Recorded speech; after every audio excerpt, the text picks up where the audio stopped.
Is it happening? Is it happening? It looks like it's happening. Hello. Welcome, welcome. Whether you are joining us live today or recorded, so happy to see you here, and welcome, Juli. Thank you so much for being here. Thank you so much for having me. This is going to be such a fun time. Oh my gosh. Folks, Buffy fans, do you notice? Lift that mug back up. She's got the actual vintage jadeite green mug that one librarian, one watcher of Sunnydale High likes to drink his tea out of. Yes. Marlena! It's Hank! Brother Knight! Yay, Jenny Knight Brotherhood! Yay! Huzzah! Thank you for joining us! Yay! But yes, I love that mug, Juli. And I'm bummed because I've got, well, it is a yellow mug. It is not the yellow fool, or I'll say fool. I keep saying fool for love. Kiss the librarian mug. That one's at my mom's house across the ocean. This one is Spike adjacent, though. This is actually designed by Isabella Rotman, who did the, who created This Might Hurt Tarot. Yes, yes. He does merch for Buffering the Vampire Slayer podcast. So awesome. She did this as a kitty, but then it's got, it's very hard to read on here, but the hourglass, there are kittens in the top. I see that. And as they fall through, they become cats. And it has the quote from Buffy by the land shark when he goes, "Time is what turns kittens into cats." Ah, I love that. I love so that was the shark that Spike owed Siamese kittens to. Okay. So it's Spike adjacent, as is my sweatshirt, is Drusilla and Missy. That's awesome. I was wondering who that was. Yes. I have more Buffy clothing than any grown woman should, but I do have a the high school, the Sunnydale High School. Was this how their high school's called? Sunnydale's there. Yeah. Is it the Sunnydale High? Anyway, I have a high school t-shirt that I just wear in the house because your girl's not going to be walking out in a high school t-shirt like. Why the hell not? Go Razorbacks. So I do have that, but yeah, and then the mug, and that's it. So, but I'm looking to expand my merch. So we'll see, because I know the Funko Spike is coming out next month, and I do want that one. Yes, I've pre-ordered that. Did you? Yeah. Yes. Thank you for letting me know about it, because I hadn't seen it and I lost my mind. It's just on point. I love it. So yeah, I'm excited. I know. I'm looking at my little Buffy shrine. Well, not little. It's a whole book devoted to her over here. And I'm like, where will it go? There's room. There's room. So we'll figure it out. But yeah, so Juli, is so wonderful to join me here today. This all came about because I am a fool for the fool for love, as is Juli. And so that was what inspired me. If you've seen my previous videos, I'm not going to bang on about this too much, but I made a deck devoted to Spike from Buffy the Vampire Slayer because a huge part of why I enjoy the show so much, and we'll be talking about that too, because I want to hear Juli's thoughts on it, of course. But it was his character arc. It just kind of blew me away. And I was surprised that something on the WB, starting in the 90s, was that well developed. I just had completely missed out on this at the time. And so I was in sort of a creative rut, and I was just trying to find something to get excited about and kind of reignite the spark. And so it was taking tarot and then Buffy, and then you bring in Spike. It was just so I got so excited just exploring him through the lens of the Fool's journey on tarot. Oh, hello, Auntie Kay. Hello, Auntie Kay. Krista, how are you? Oh, thank you for joining us for the time that you can. Appreciate it. I just wanted to explore his character arc as following the Fool's journey, and even the court cards are all Spike, just different facets of him. So it just started as a passion project. I did it for myself. But then I did order some copies, and I'm slowly but surely gifting them to those that I know appreciate our boy, our blondie bear. And so Juli being one of them. And so, yeah, I just remember when you put out the video series doing the walkthrough of pull for tarot, I remember thinking, okay, I'm not going to be that bitch who asks because she's made it clear it's for herself. It's not for sale. I'm not going to be that girl to be like, but I want it. My entitled ass is going to ask. No, I refrained. Okay, little Veruca, I want the deck with so I'm so honored to have it now, and I'm glad that you're making it available for other people to have it because it's so much fun. So well, yeah, I mean, the reason I wasn't making it available originally, it wasn't like to be a selfish bastard about it. You know, it was like, to be honest, I was scared because I was like, well, copyright? You know, like, it's a fandom thing and you just kind of don't know. But then I'm like, yeah, exactly. There's so much, on Society 6. This whole, like 99.8% of the Buffy merch I have is not officially licensed. Yeah. So I'm like, what the heck is going on at Redbubble and Etsy and all over the place? So I was like, I'm not going to be scared about this. If they come after me, fine, I can cease and desist. Right. I'm not, I'm not doing this for money. I'm not going to be making many sales. I just decided I would have liked this if I saw it. Right. And someone else had it. I would have lost my mind for a spike deck and I would have wanted it. So I just wanted it to be available. Whoever wants it. Yeah. That's all that it is. And so I wish I had just done that in the first place. So if I disappointed anyone originally, like yourself, but I'm glad you have it now. I think, and I totally understand wanting to, take the ethical road and everything. And I think still it's not like you're lifting, actual, character. It's not, to me, it is so subtle. Like it's subtle, Buffy stans will know. And yet the way you rendered everything is so subtle that I don't know. I think you're good personally. That's just my opinion. And it's not like you're doing this to make tons of money on make playing cards. My God. Absolutely not. Absolutely not. Yeah, no, that's not going to be it. But it's just like, it was a labor of love. I put a lot of time into it. And, posting my videos about it, I got the sense that there were others who, liked it and were excited. And so I was like, oh, I want to share this and not just be in isolation with it. So, so it is available out there now. And I've got, of course, the link is attached and everything. But I did add in there because at first I was just offering shrink wrapped because, wow, it really jacks the price up. Sure. To do a box. Yeah, it sure does. At NPC. It sure does. That's why all mine are shrink wrapped because I'm just like, well, most people bitch about the tuck box anyway, so I guess I'll just I get a tuck box. I'm usually just taking my deck out and I'm putting it in a bag anyway. So I thought, so like the one that you got yours in, I had made that like for these little like gift copies that I had ordered earlier in the year. Mm-hmm. But then when I was actually like setting up in the store, I was like, oh my God, like almost double the price. So like, I'm not going to make anyone pay that for. So so it's shrink wrap, but I did add the tin was a little less. So it's not this same tin. It has like a sticker top where this is printed right on. But then I could do a sticker on the bottom that will have that QR code. Because for some reason, the tin, they won't let you do more than 78 cards. Even though it could easily hold at least 10 more. But they won't sell it that way. So I just have this as a sticker at the bottom. So it is available in the tin because I'm like, if someone really wants a box, that was like pricing it out the cheapest way I could figure out to do one. Other than if it was just maybe a plain white tuck box, which as if Spike wouldn't be caught dead. Yeah, exactly. Come on. We got to do better than that for Blondie Bear. Yeah. So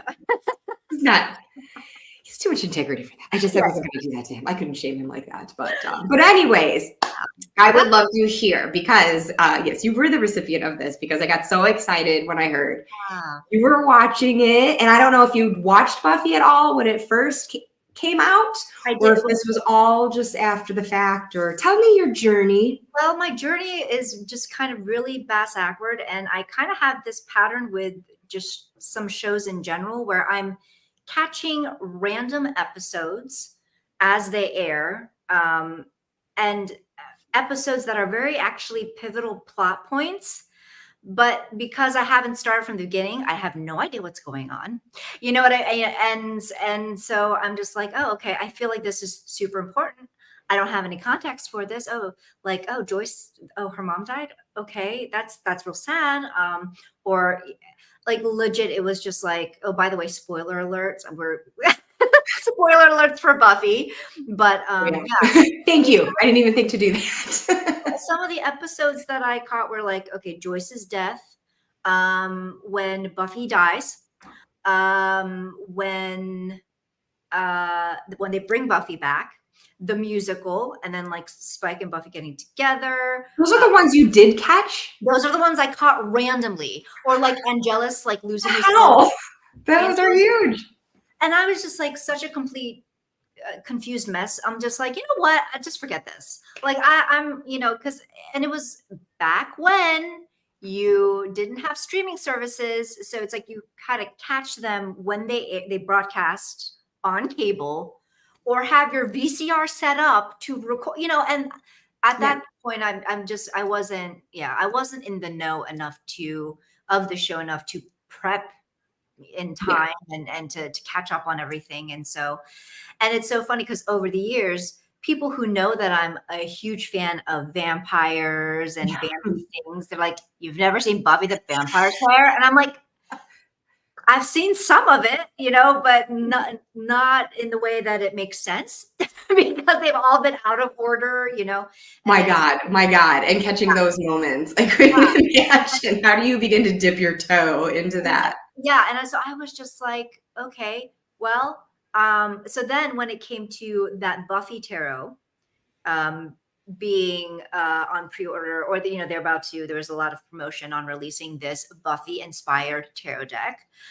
I was just like, people were like, you really should watch it. And Sarah and Heather were like, girl, just watch it. Like, you just need to watch it. Like, what's wrong with you? So then I binge watched it in anticipation of, partly in anticipation of the deck coming out, because I knew I would want that deck, and just because it's long overdue. I'm like, okay, it's about time. I need to start from the very beginning and just go in order, once and for all. Just watch them in order. And so it was kind of a whirlwind binge fest. So while I, transparency, while I have watched the full show, I mean, I'm not nearly as much of an expert on a lot of details because it's already in my brain. You know what I mean? But like, for the first watch, it's not going to happen. It is a product of multiple rewatches, and luckily for you, like, I actually haven't rewatched it at least a couple of years, so it's actually not like super fresh in my head. Other than like there was stuff I had to look up to kind of help myself through the deck and the poetry that corresponded with it. And I'm seeing here, I'm sorry, anyone who's watching, like, I'm terrible with keeping up with the comments as well, but I wanted to say hello to Kathy and Dawn, who have also joined us here. Hello. And Auntie Kay also said, wow, like, okay, this seems important. This seems really important, Yeah. Oh, and then coming in at season 2, I think that's the way to do it. I have tried to convince so many people to watch this show, and they lovingly oblige, and then they can't get past season 1. So I have shifted to start at season 2. Okay. Oh, good. And she's got the DVD seasons too. Yes, I have all on DVD. I've got it all on Prime. So I'm like, I'm backed up. The apocalypse comes. I've got Buffy back up. It's awesome. Oh, Marlena, thank you. Yeah. My unboxing. I appreciate that. Yeah. But that's exactly the thing. Like, I think the universe was giving you a little nudge, Juli, via Insight Editions with that little Buffy deck. Like, girl, it's time. You love vampires. You're gonna love this. But no, I was slow to it. Also, I was like on the cusp of turning 40, and I had 2 close friends from school, high school and college, that talked about it all the time. Oh, they did. Okay. Back then.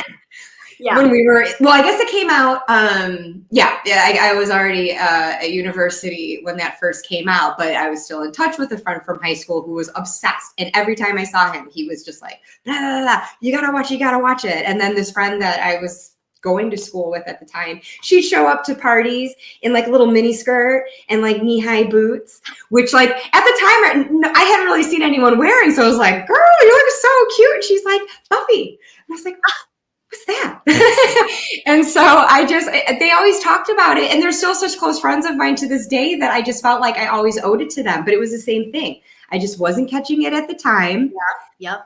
Way too lazy, like, or just didn't know if I would invest enough. Like, I just didn't I didn't know anything about it to even think to like have a VHS tape ready, you know, and set that up. And it probably would have conflicted with whatever my dad was recording at the time too, because he was really recording a lot of boring things on Channel 11.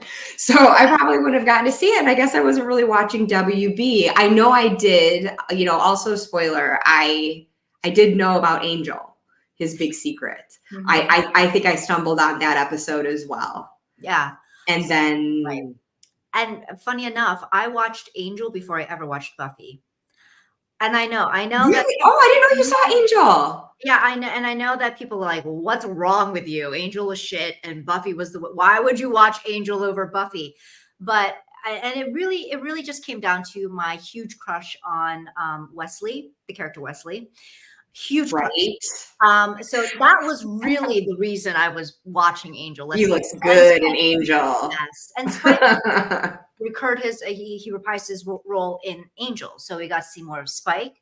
And we had Wesley. I'm sorry to say Angel was the least kind of like that. That was not my motivation for watching Angel. Anyway, so funny enough, I watched Angel, all of Angel, before ever watching Buffy. That's wild. That's great though. But I mean, why? Okay, so man, because I'm thinking like it's interesting to me that even in the fandom, there are people who are still like more pro Buffy versus Angel series, and there could be kind of duke that out because they do have like their different vibe going. There's definitely different vibes going, yeah. But I'm thinking like, I mean, if you love Buffy, it's so wonderful to watch Angel. One, especially if you love Angel, continue with him. But like Wesley and Cordelia, their character arcs go so far on Angel, and you would miss so much about them if you didn't also watch that and only stopped at Buffy. I mean, they are like almost unrecognizable, and yet are recognizable. They've got like that core of themselves, and it's so wonderful to see like that potential actually get to grow. So that's wild that you got to see those characters get so fleshed out and so badass. Yes, exactly. And then they have to go back to the beginning where they've got so much growing. Right. Oh my gosh. Yes. Wesley and Cordelia specifically. Like, I'm just like, wow, this is how you started off. Oh my God. I never would have thought that. Yeah. Yes. Yeah. Oh yeah. Spike all the way. I know. I've got love for Angel. So it's like Angel stands, don't come at me. Don't come for me. Like I absolutely love Angel. It's just in a different way. Spike struck a chord, and maybe that's what we can like speak to next is like, why did we become such fools for him? What is it about Spike? No hate on Angel. Hi, we liked Angel. Hi, Sylvain. How are you? It's just Spike and Wesley for Angel. For me, Angel, that was the drive more so than Angel himself. I mean, don't get me wrong though. I'm in Buffy, Angel as Angelus with the terrible accent and the terrible wig. That was the vibe, man. I was all about that. I'm like, yes, please. This is just hilarious and amazing and entertaining and just all the things. So, every time the wig came out, it was like, oh no, it's going to be a Liam flashback or Angelus flashback. And just the accent, like, oh my God. Oops, sorry. I was like, did you have a coach, a dialect coach at all? Oh my gosh. Because I had heard like, that even James Marsters, like he got criticized for his, apparently like his earlier British accent was not quite, but then I think he worked on it, and then it was like. I was going to say. I agreed with Sylvain though with this Angel season 3 finale. Yeah, I mean Angel, it is a great show, and that one I have. As soon as I watched it once, I immediately rewatched. Yeah, I mean, as like any series, they do have like their ups and downs in terms of how good, some, I felt like, there are some seasons that maybe, or, arcs that were just kind of went flat for me, but on the whole, it was just entertaining. And yeah, so and the funny thing is with both James Marsters and Alexis Denisof, I thought they were both British. I did not know they were not British. Same. And especially Alexis Denisof, to my American ears, his accent was so impeccable. I would never have known. Never. I mean, I absolutely believe that he was head boy. Oh, yeah. Back in school. So I got to meet Alexis Denisof in Birmingham, up north in England. Wow. He's so handsome. My gosh. He's still so dreamy to this day. I was just like a stuttering fool, much like I am now, but especially like when I go to these cons and I actually meet these people, I'm just like, don't know what to say to them. They're just, but yeah, he's so nice. And sorry, now I'm so bad at this. My old brain cannot multitask, so I'm just looking at comments. But I was laughing really hard earlier when I saw the reference to the praying mantis episode, because that would definitely be one to immediately be like, I'm out. Yeah. I feel like season 1, it took me the puppet episode, like the ventriloquist dummy. Mm-hmm. I can't think of the name of it right now, but that was a turning point for me. And I'm not the only person to have said that. Like, I know others I've talked to, they're like, you know what? Me too. That's like, I don't know. It's like when Principal Schneider first shows up at Sunnydale, and there's just kind of a shift. And it's not to say the rest of the season still doesn't suck, but it's like slightly better from that point. But I do think that like starting with season 2 is the way to go. And I've gotta put that up there. Yeah. Oh yeah. Yep. And that's why Marlena too. Angel is meh. Xander. Xander, he had a lot of growing to do too, but yes, he's near and dear to the heart as well. But yeah, like Angel, I did love him. I really loved Angelus with the guy liner. That's probably my favorite Angel, when he was just being sassy and just drawing people as they slept and just being like such a dick. Like that's my favorite Angel, and like petty Angel when he's all spiteful and jealous. I love that Angel, but otherwise, he is just very bland to me. And so you get that Spike coming in with this just like fiery energy and like gives no fucks and just is like, he's just and same. I thought he was British. I was very convinced from the very get-go, and I'm so glad they kept that character on. Because that was one, he was supposed to be short-lived. Right. Trying to season 2. Yeah, and he was just like, some of his lines were hilarious.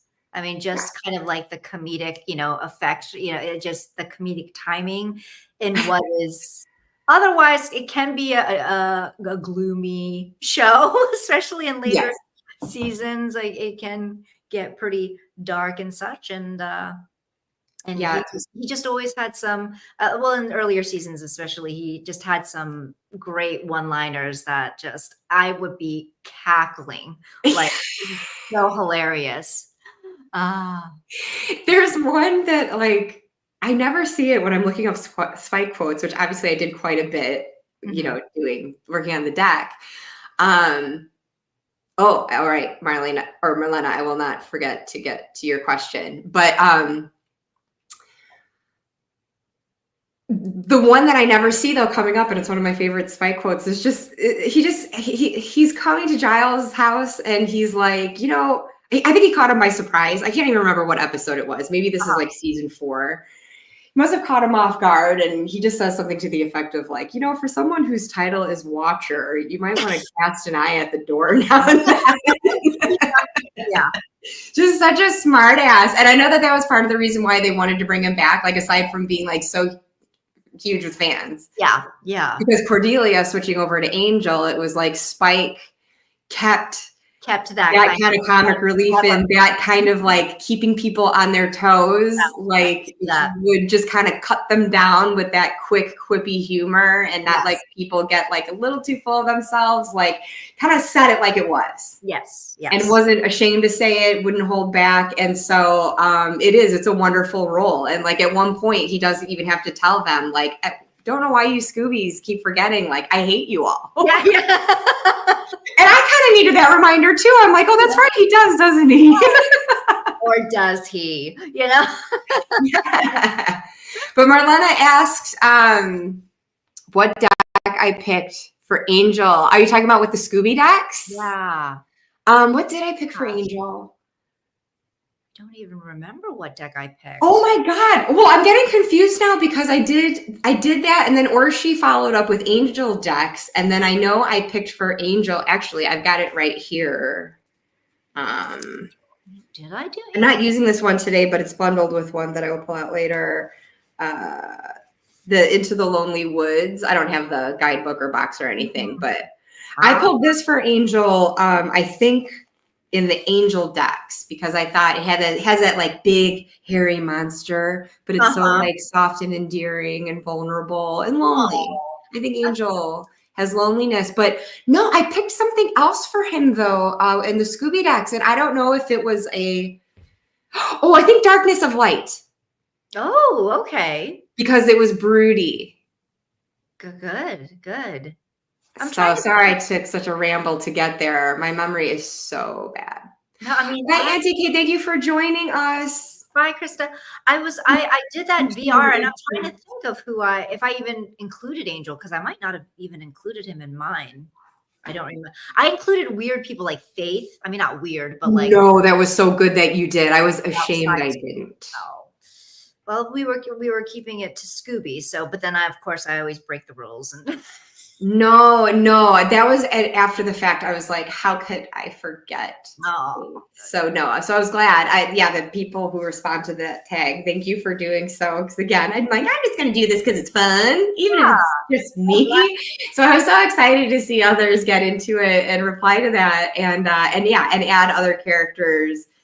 Because I remember contemplating like combining too, just the Scourge of Europe in general, like Drusilla and Angelus, and Spike, just kind of in one deck. But in any case, So Spike, we love him.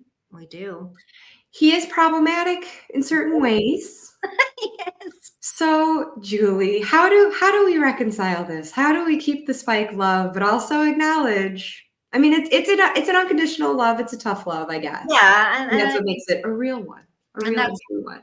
I think that's just kind of how I reasoned with myself on that. Given that. Well, and I also think about the time that his character was created, the time that the show aired, so I think we have to, in essence, put that in context as well. This was how many years ago, so very problematic and complicated. And also I think because there is that effort to make him a complex character, which is why the Fool's Journey works so well with him, is how, in my mind, no person is a binary. It's not that, all or nothing, black or white of these kind of character traits, right? It's this complicated hybrid of things. And so that's what makes Spike, so, and I think I will say also, back in that time, this occurred to me as I was watching the show, especially in my day, certain like shows that have romance elements, or like reading fantasy and such, or like romantasy, or even romance novels. A very popular trope is the brooding, badass that can be fixed. That one person can fix him, and all the shit that he's done. I mean, he's done some terrible things. Oh, Angel did terrible things as well. So so it's like, yes, and we can fix him. He can be fixed. He just needs the love of someone special. And So I found that trope to be interesting in the way that was relayed in Buffy as well. The hope of people wanting that union, like I guess a more like sincere union, because we know that Buffy or at least my take is that Buffy really never did love Spike. That there was that, and she grew to have a connection with him, but she ultimately never loved him. And then so their relationship was fraught with some disingenuine motives and her coping mechanisms, projecting and using him to, cope and such. So yeah. So anyway, I don't even know if I answered your question correctly, but no, absolutely. No, absolutely. I could honestly, the complexity, it added more intrigue to him when he could have just been just the bad boy. But like you say, introducing that element of like, oh, but he can be fixed. Because I mean, Angel's whole arc is about redemption. Yes. So it's like, so Spike, getting to see him do it too, but he's got a different, in a different way. He's got a completely different personality and just like frame of reference on everything. And so he doesn't go the broody route of Angel, which is more entertaining for me for one thing, but like, but it was neat to see him find his own way pre-Soul. And I know that like those who do want to make it an Angel versus Spike thing, which I never do, like love both those boys. Yeah. I think they loved each other on some level. They just would never admit it. Because they go far back. And that's what I loved about watching Angel and getting more of their backstory. Yeah. Because I was like, oh my gosh, you know what? I've been looking at all this like, oh, Spike and Buffy. But I'm like, this I think has been about Spike and Angel maybe all along. I think that might be the great like romance, if you will. And it doesn't even have to make it like a romantic relationship, but like, right. Or you could. Because I mean, the whole romance, that whole connection there. Because, as we know, these tropes are problematic in themselves, right? This whole idea, but especially some of these romantic ones. But I would say that connection, especially in Angel, to me was way more interesting, and that was part of the fun for sure. Exploring that relationship. Completely. Like they'd throw Buffy in, but I mean, she was never on there. They, whether it's that episode where there just always seemed to be missing her. Yes. Or it's just them talking about her in conversation. So it's like, she'll be there as that catalyst for them to like butt heads. But she wasn't the one to start that. Like they always had that. And so to get more layers deep into where this all started, a century or more before Buffy even existed.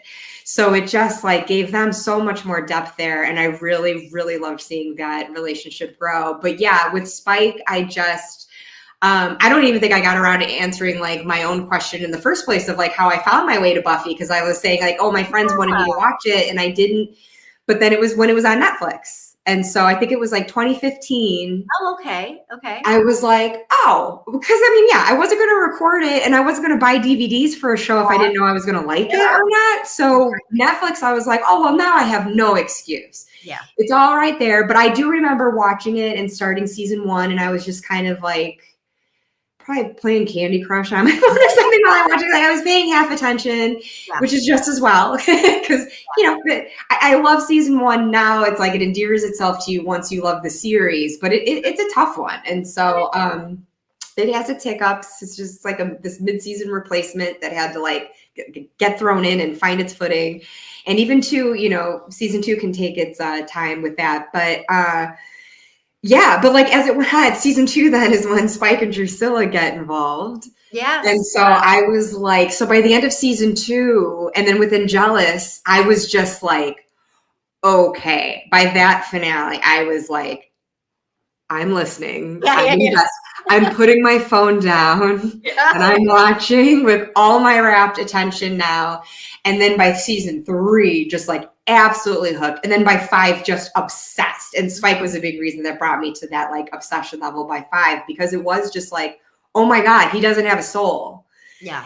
Yes, he had a chip. And but you see him working through those levels of moral reasoning where it's like when you are operating at a lower level, you might only do the right thing because you get rewarded, or you don't do the wrong thing because you don't want to get punished. Right. So yes, he very much operated at that level as a soulless vampire ought to. Yeah. So he was, it took the zaps from the chip and, you know, whatever else to like keep him contained.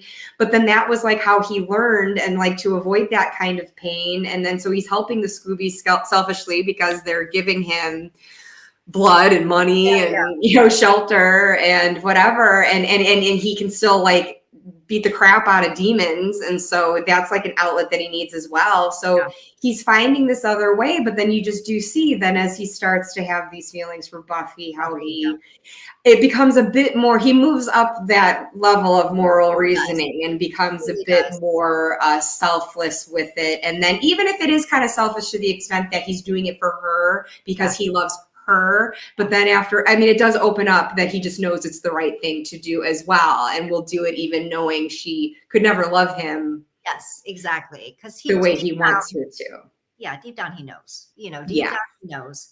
And the fact that he makes the right choices anyway, and yet, you know, we do see, even with his relationship with Dawn, which you know, shows some really sweet and vulnerable moments. It's just another example of how his character really does. There, you know, there are layers there. So he's not just the flat stock character that plays the villain, and that's just the hole that he fills. You know, it's more than that, which is not to excuse or forget all the crap that he did before. And you know, we do see where he grapples with that. You know, once he regains his soul, and the fact that he has to grapple with all the terrible things that he did. Yeah. So, I mean, those things still exist and are true, you know? Yeah. So that is one of the funnier moments actually in Angel. Spike, Angel makes some comment just like, oh, I don't know how many years did he spend in torment with his soul and like eating rats and like just by himself until that that demon like finds him and shows him Buffy and tells him how he can help balance the scales of good and evil by like teaming up with the Slayer, you know. So I feel like he went a century. I mean, he went a long time, but he makes some comment to Spike like, you spent like a few weeks in a high school basement. So I just kind of love that about Spike too. Like he did have that, but then he just kind of like, you know, he also wanted to redeem himself, which obviously he did by the end of Buffy, and then got more opportunities to on Angel. But that he could just kind of like check that and just kind of also, he just had that verve for life, which was why like in the deck, you know, like the bloomin' onion being the suit for that, just showing how he seemed to love like actual life. I mean, that's why he teamed up with Buffy in the first place in season 2. He didn't want the world to end. He liked entertainment. He likes the food. He liked living. We're like, I didn't really see like Angel engaging with it in that way. Like Angel didn't eat food. Spike didn't need to eat food, but he wanted to eat food. Right. Yeah. And I mean, I think it even echoes back to their days, you know, previous to Sunnydale, when it seemed as if I think Angelus was constantly annoyed with Spike because he was so fiery and passionate and just going by the seat of his pants, whereas Angelus was just like, okay, calm me shit down. Like, you're gonna get us killed. There's a decorum here. There's a decorum here. Though, and you're just disregarding all of it and just doing whatever you want to do, thereby wreaking more havoc and causing more problems for, you know, people. But it's kind of exactly. He just always seemed that way. So and that's why I'm just reaching for the deck now, because that's why he's the emperor of the deck. Because Angel had that quality, like even as a vampire, he still had that decorum. He had that sense of like, if he didn't regard it as rules, just still felt like there were boundaries, and he treated it a bit more artfully. And he also, didn't want to get caught. Like if Spike's just out there all scrappy and balls out, he's going to give their location away. And so that was something that those guys were just always duking it out over as well. And I would argue too that Angel's artfulness is, because you made the point, how Angel also did horrible things. Yes, he did. I mean, Angel was like more sadistic about the kill. Like Drusilla is the product of what he did to her, he drove her out of her mind. That's why she's seeing stars on the ceiling. Yeah. And he was manipulating that more strategic, like slow burn manipulation that's even more caustic, yes. in a lot of ways. I mean, that's just more, Well said. Yeah. So I'm like, I mean, really. So that's why I'm like, I don't even want to get into like, oh, who is worse, who, and who deserves Buffy more and this and that. And because like I said, I feel like that extra season of Angel was able to lift it out of Buffy and just make it about these two guys and like what they're.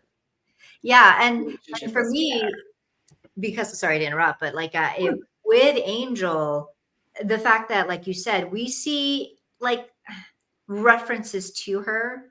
I think there was one episode where we are supposed to be seeing like the back of her in a dance club or something, but it's not her. It's not Sarah Michelle Gellar, but it's like a glimpse here or some reference there. But ultimately for me, and also not having watched a lot of like Buffy full through, all the way through, I was just like, whatever, Buffy, whatever. This is about you guys, actually. This is about you guys. So exactly, because I forget what episode. I don't know how many episodes of Angel there ultimately were by season 5. If like would they have been celebrating 100th or 230, or I don't know what it was, but it was like an anniversary episode, and I guess they wanted Sarah Michelle Gellar to come back for that because it was like at a point in Angel where people were fearing like, oh, was he tipping over into the dark side by working with Wolfram and Hart? And so like they needed someone to show up to kind of be his conscience and remind him who he was. And I guess they wanted Buffy to do it, but then she wasn't available or just declined. So then they had Charisma Carpenter as Cordelia. And it's like, as it should have been for that show. Yeah. Buffy doesn't factor into that by that point. Like it should have always been Cordelia. Yeah. And unfortunately her character should have still been in there all the way through for that season too. But thank God they brought her back at least for that. But like that was the most beautiful thing. And it was so appropriate. And so that's where even I could accept that because I was such a fool the first time I watched Buffy on Netflix again, like between 2015, 2016. And then officially like turning 40 became this raging adult adolescent over it and started going to the Comic-Cons and getting my autographs and photographs and merch and everything. And, but like the first time I watched it, like season 6 was my favorite season. I mean, for other reasons, I do still really love season 6 for being like as dark as it is. But I also was like, Spike and Buffy were, because I just wanted them to be together and they were together. And it took me, so I'm like, this is a comment on me. What does it say about me? Exactly. It took me rewatching to be like, oh, that was toxic. They were good for each other. Not at that time.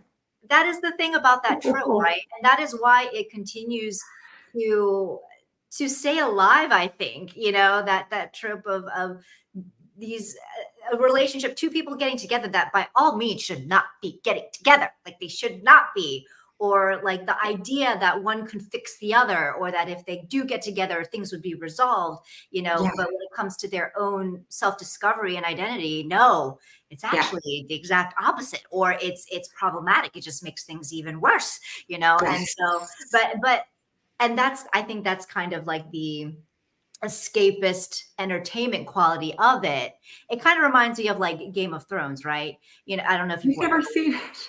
Okay, well, but of the incestuous nature of, and you've got people rooting. I saw a couple episodes. I saw enough to see some of that. Yeah. Essentially, you've got people rooting for characters who are related to get together, right? And in reality, that'd be like, that's just so sick and whatever. But I just remember watching the fandom of wanting these two particular characters to end up together, even though they were related. Like that to me it kind of spoke to a little bit it reminds me of Buffy in that way too. It's like, no, actually, but also, I mean, not to get on a tangent, but with that world, it was a normal thing for to remain. I could see in that bloodline to remain pure for sake of lineage and power and So there's that context, but essentially, it's that kind of thing. But there's an episode of Community, which is another one of my favorite shows, where cousins marry each other. There's actually an appearance by the writer at the end, like, "Hi, and I don't remember what his name was, but he's like, and I am the writer of the Community incest." Yeah. And it's funny what you're willing to just context. Kind of let go and just, hey, this is not real. So we'll just lean into it. We'll just, yeah. From a actual standpoint. Not good, yes, right? Yeah.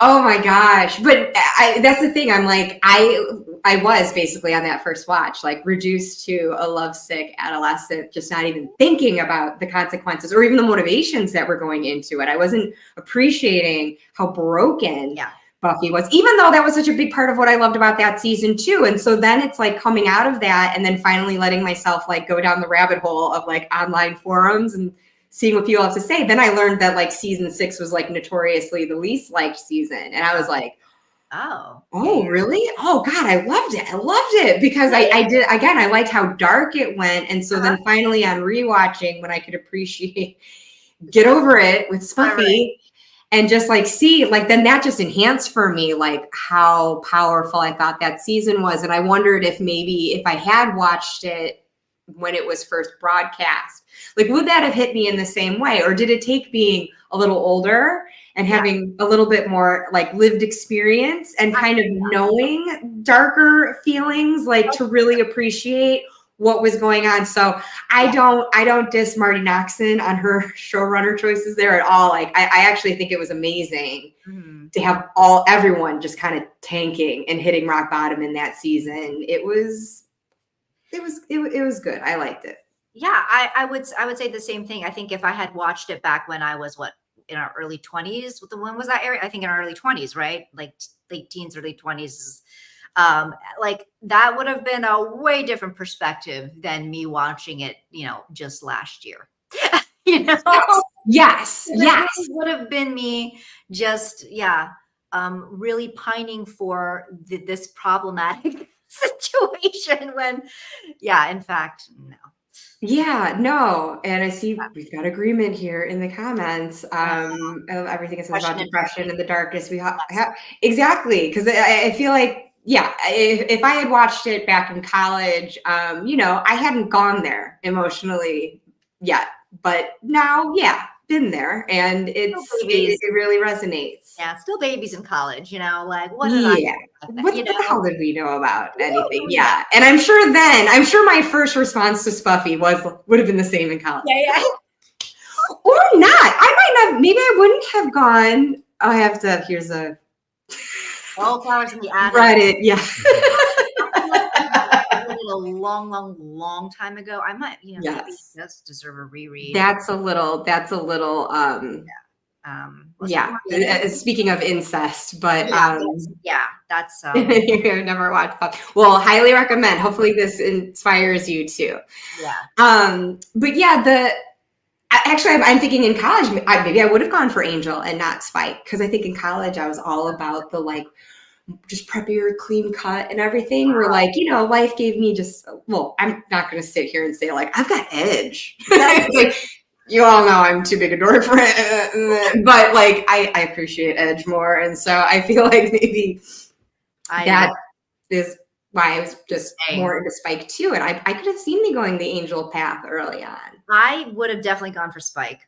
I was that basic bitch. Because you've always had edge. Brute, no. You got that grit, girl.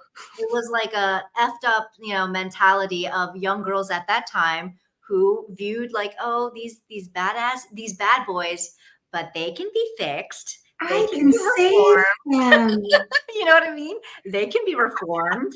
Who's gonna do it on the show? Is it gonna be Buffy? Like, so I think I probably would have still gone for Spike. I probably still would have, but I thought there'd be more like Spike Faith interaction. There's some good tension. I mean, they don't go there with it in the last season, but I mean, I think they kind of show like the opportunity that could have been there. That would have been very interesting. I mean, also, I think a very toxic, destructive, probably outcome ultimately, but like, but yeah, I would have loved to have seen more interaction with them. Although they wouldn't have known, right? Because Faith, I can't speak. Faith hadn't met Spike, had she? Was she already like out of town and in prison by the time he came back? Spike, I think so. Okay, because maybe they didn't overlap until that last season. I think you might be right. Actually. Other than when she was in Buffy's body. Yeah. And that was kind of that was quite an interaction with her as Buffy there too. So I was like, anyway, I don't know why I went down that path, but yeah, I think that it's tough season 6 how they escalate.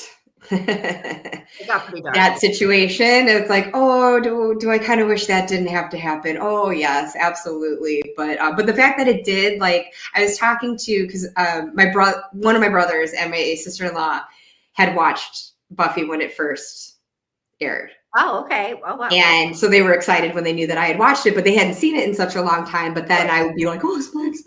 And they were just like, I liked Spike until when he and Buffy got together, and that this totally turned them off. And then rightly so, especially for, like, again, the culmination that like pushes him to go and get his soul.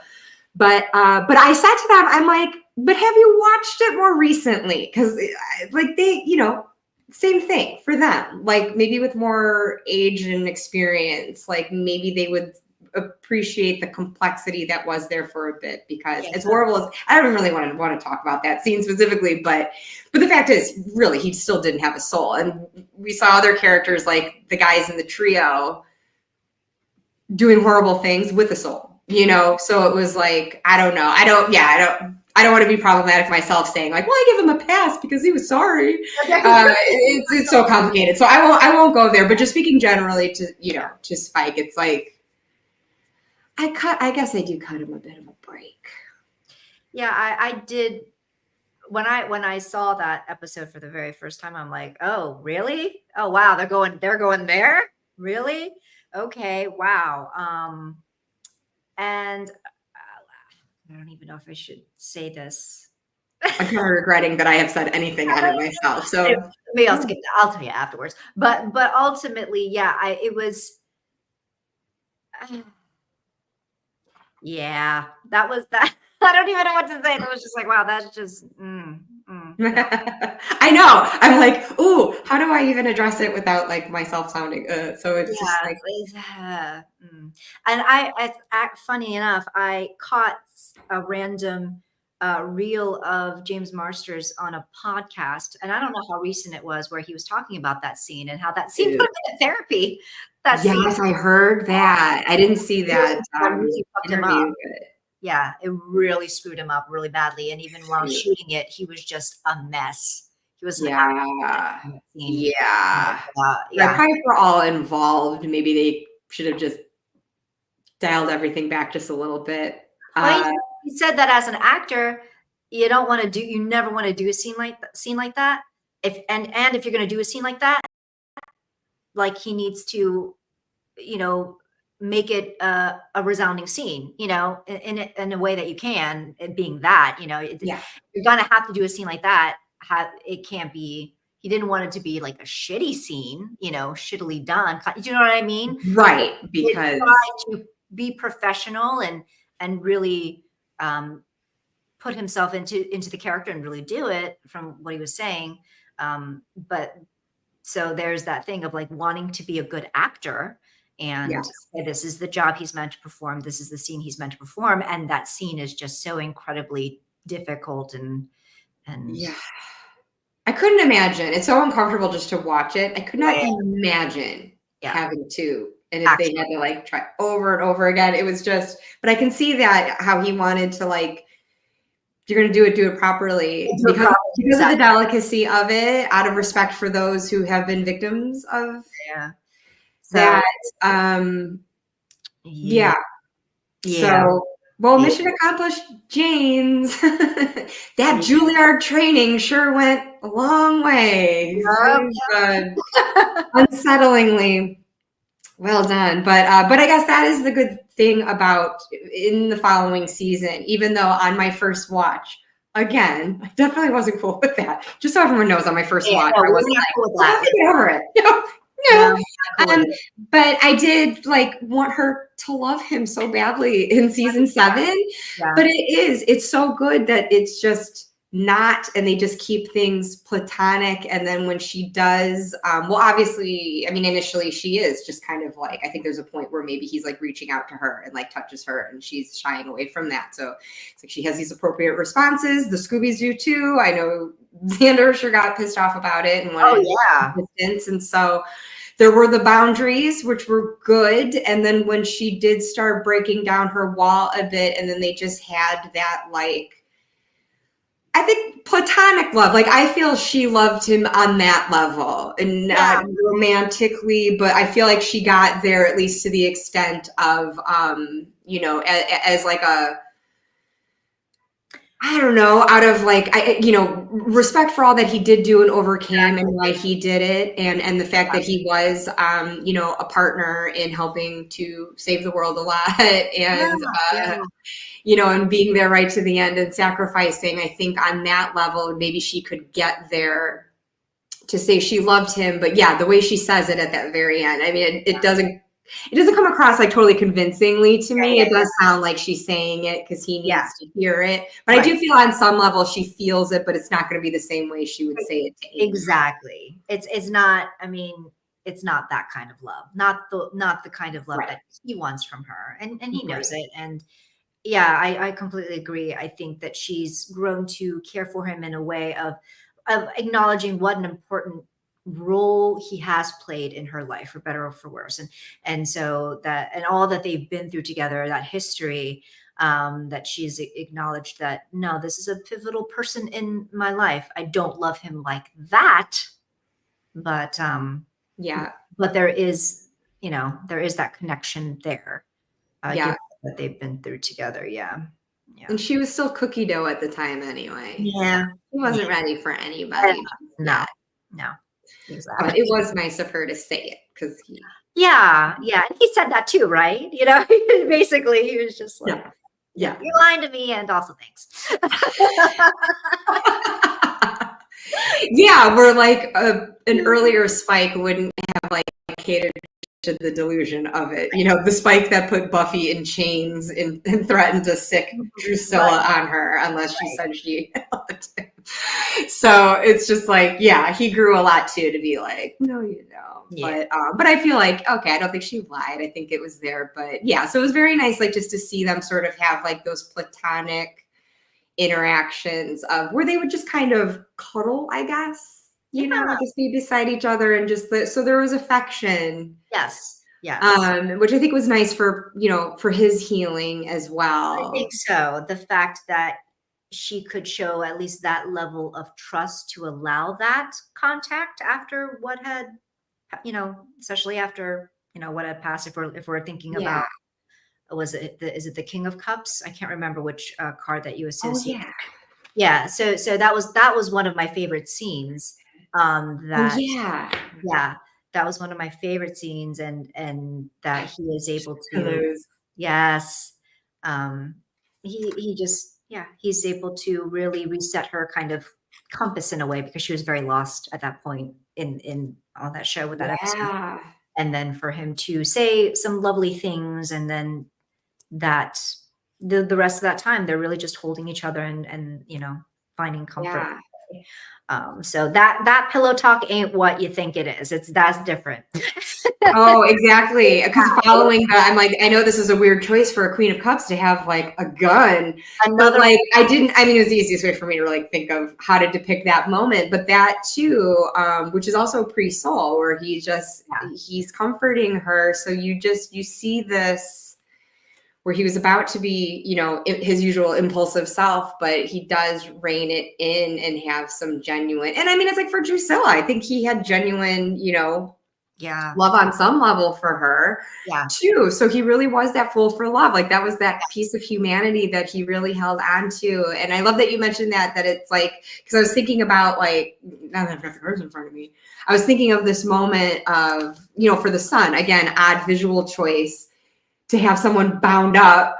But it was like just that fact of like Buffy saying she believed in him. Yes. And this was supposed to be her when she's rescuing him after the first minions have taken him. Yes.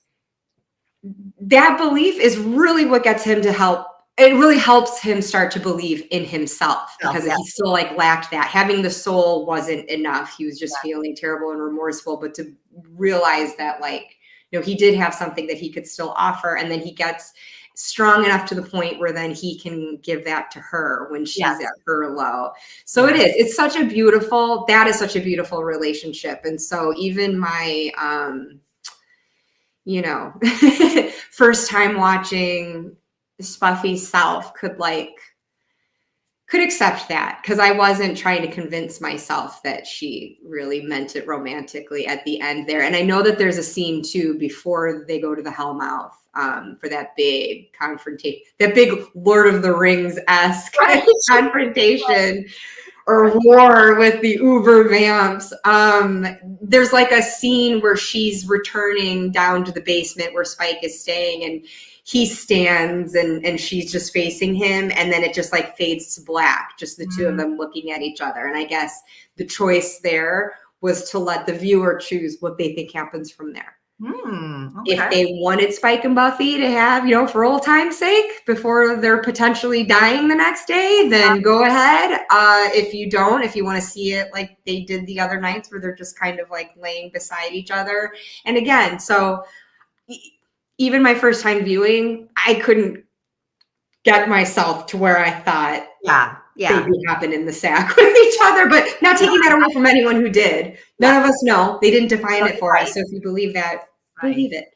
But I didn't see that for where they were at. That just wouldn't have felt right. So it just ended up being something so true. And so, I really love how that progression went with Buffy and then with Angel beyond that, where it was like getting it out of who loves who, which, who do you want her with more? It's like, not important in the end. Yes, Sylvain, isn't it wonderful that this show can still bring so many years later? Thank you. For sure, because even after all the rewatches I've done, it's like there's just more that gets uncovered. And I have not read The Little Prince. I haven't either. Understand it in a different way. Yeah, I'm gonna have to do that. That is on my to read. I just never got the chance to. I think that's why I haven't rewatched in a couple of years because I really was. It'd be like I'd finish a rewatch and I would just kind of start again. Not like totally binging. I'd watch other things in between and I'd slow it down, but I would start the rewatch. Even though they were teenagers, let that qualification get in there. Yeah, because now it's getting kind of icky, just like 200-century-old vampires dating. That is always that is always the problem in vampire. We're aging into ickiness too. I think I'm going to be too old for Giles. I've got to check out Debbie's Oh my god! But sorry, I derailed that from the thought that was happening. I'm sorry. Oh my goodness. What was being said? I really had to just have a brain fart. I got sidetracked. I'm sorry? The train of thought that I just interrupted there. Let me think. So we were talking about we were talking about Spike and Angel and Buffy and that whole scene of the blacking out. And like that was meant to be vague for viewers to however you want to take that. Interpret however they wanted to. And for you and me, it didn't go in that romantic, that romantic consummation way. Yes. Much as I was still very much wanting it to by that point on the first watch, it was like realistically, but I think that's why I love season 6 as well. Cause just even with the Scoobies, and then they had their tensions in earlier seasons too. I mean, I know that was a big part of like the season 4 arc with the initiative, you know, where they were, Spike was playing a hand in it, kind of trying to drive a wedge between them. And like, you know, Xander is feeling left out because he didn't go off to college with them. He's living in his parents' basement, and Buffy and Willow are kind of like going in their own directions too. And so it's just, it kind of threatens to divide them. And so like, I feel like the show, that's something that's so powerful, the way that you have these people that mean everything to each other, will fight side by side to the death, literally, with and for each other, but they fight. They have disagreements. They don't see things the same way. They don't always want to approach things the same way. Spike is a wonderful character for calling that out between them. Sure. And yeah, and I think in season 6 you just really see that descent, you know, where they all are just kind of like breaking apart, and it's just very it's very relatable, and it's just and you just to see them all kind of pull together too, and just see what it is, you know, that they still, that common thread that still holds them fast together, even when it seems like they're just dissolving. Right. And I just felt like Spike played a big role in that too. I'm proud of our boy. I agree with you. Yes.